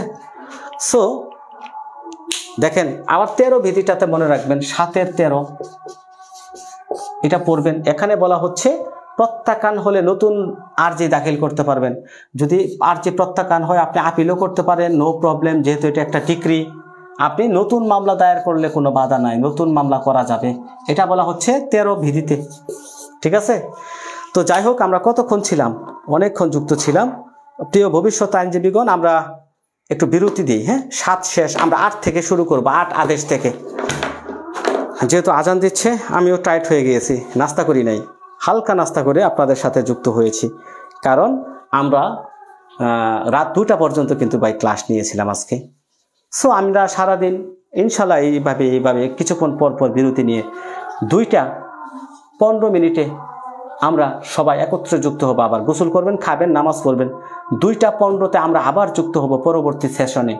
আমাদের বিরতি হচ্ছে নামাজ খাওয়া দাওয়া লাঞ্চ, 2টা, হ্যাঁ, 2টা 15তে আমরা আবার ক্লাসে যুক্ত হব। No suit and appeal, new suit and appeal, হ্যাঁ, 2টাই করতে পারবে। 13 বিধি, 7 আদেশের 13 বিধিতে বলছে নতুন মামলা দায়ের করা যাবে এবং মামলাটা আদালত রিজেকশন করবেন 1 এবং 4 নাম্বারে সরাসরি। মাঝখানের 2টাতে 21 দিনের সময় দিবেন। সহজ ভাষা, তবুও যদি না বুঝতে পারেন কি করব? হ্যাঁ, আচ্ছা ঠিক আছে। তাহলে আপনারা 2টা 15তে ইনশাল্লাহ সবাই যুক্ত থাকবেন। আমরা পরবর্তী ধাপে চলে যাব, দেওয়ানি কার্যবিধি। ইনশাল্লাহ আমি মনে করি ক্লাসগুলো মনোযোগ দিয়ে দেখেন, একদম সহজ হয়ে যাবে। এবং 1 থেকে 20 আদেশ মনে রাখার জন্য আমরা গুরুত্বপূর্ণ একটা টেকনিক দিয়ে দেব। স্যার 3টার পরে হবে কেন ভাই? আসলেও সময় তো নাই, তাই না? আমারও সন্ধ্যায় চেম্বার আছে, এর আগে ক্লাসগুলো শেষ করতে হবে। হ্যাঁ, আমরা 2টা 20-এ দিই প্রয়োজন বোধে, 2টা 20-এ দিই। হ্যাঁ, ঠিক আছে, 2টা 20, 15 বা 20, 2টা 15 বা 20। হ্যাঁ, ওকে, আসসালামু আলাইকুম।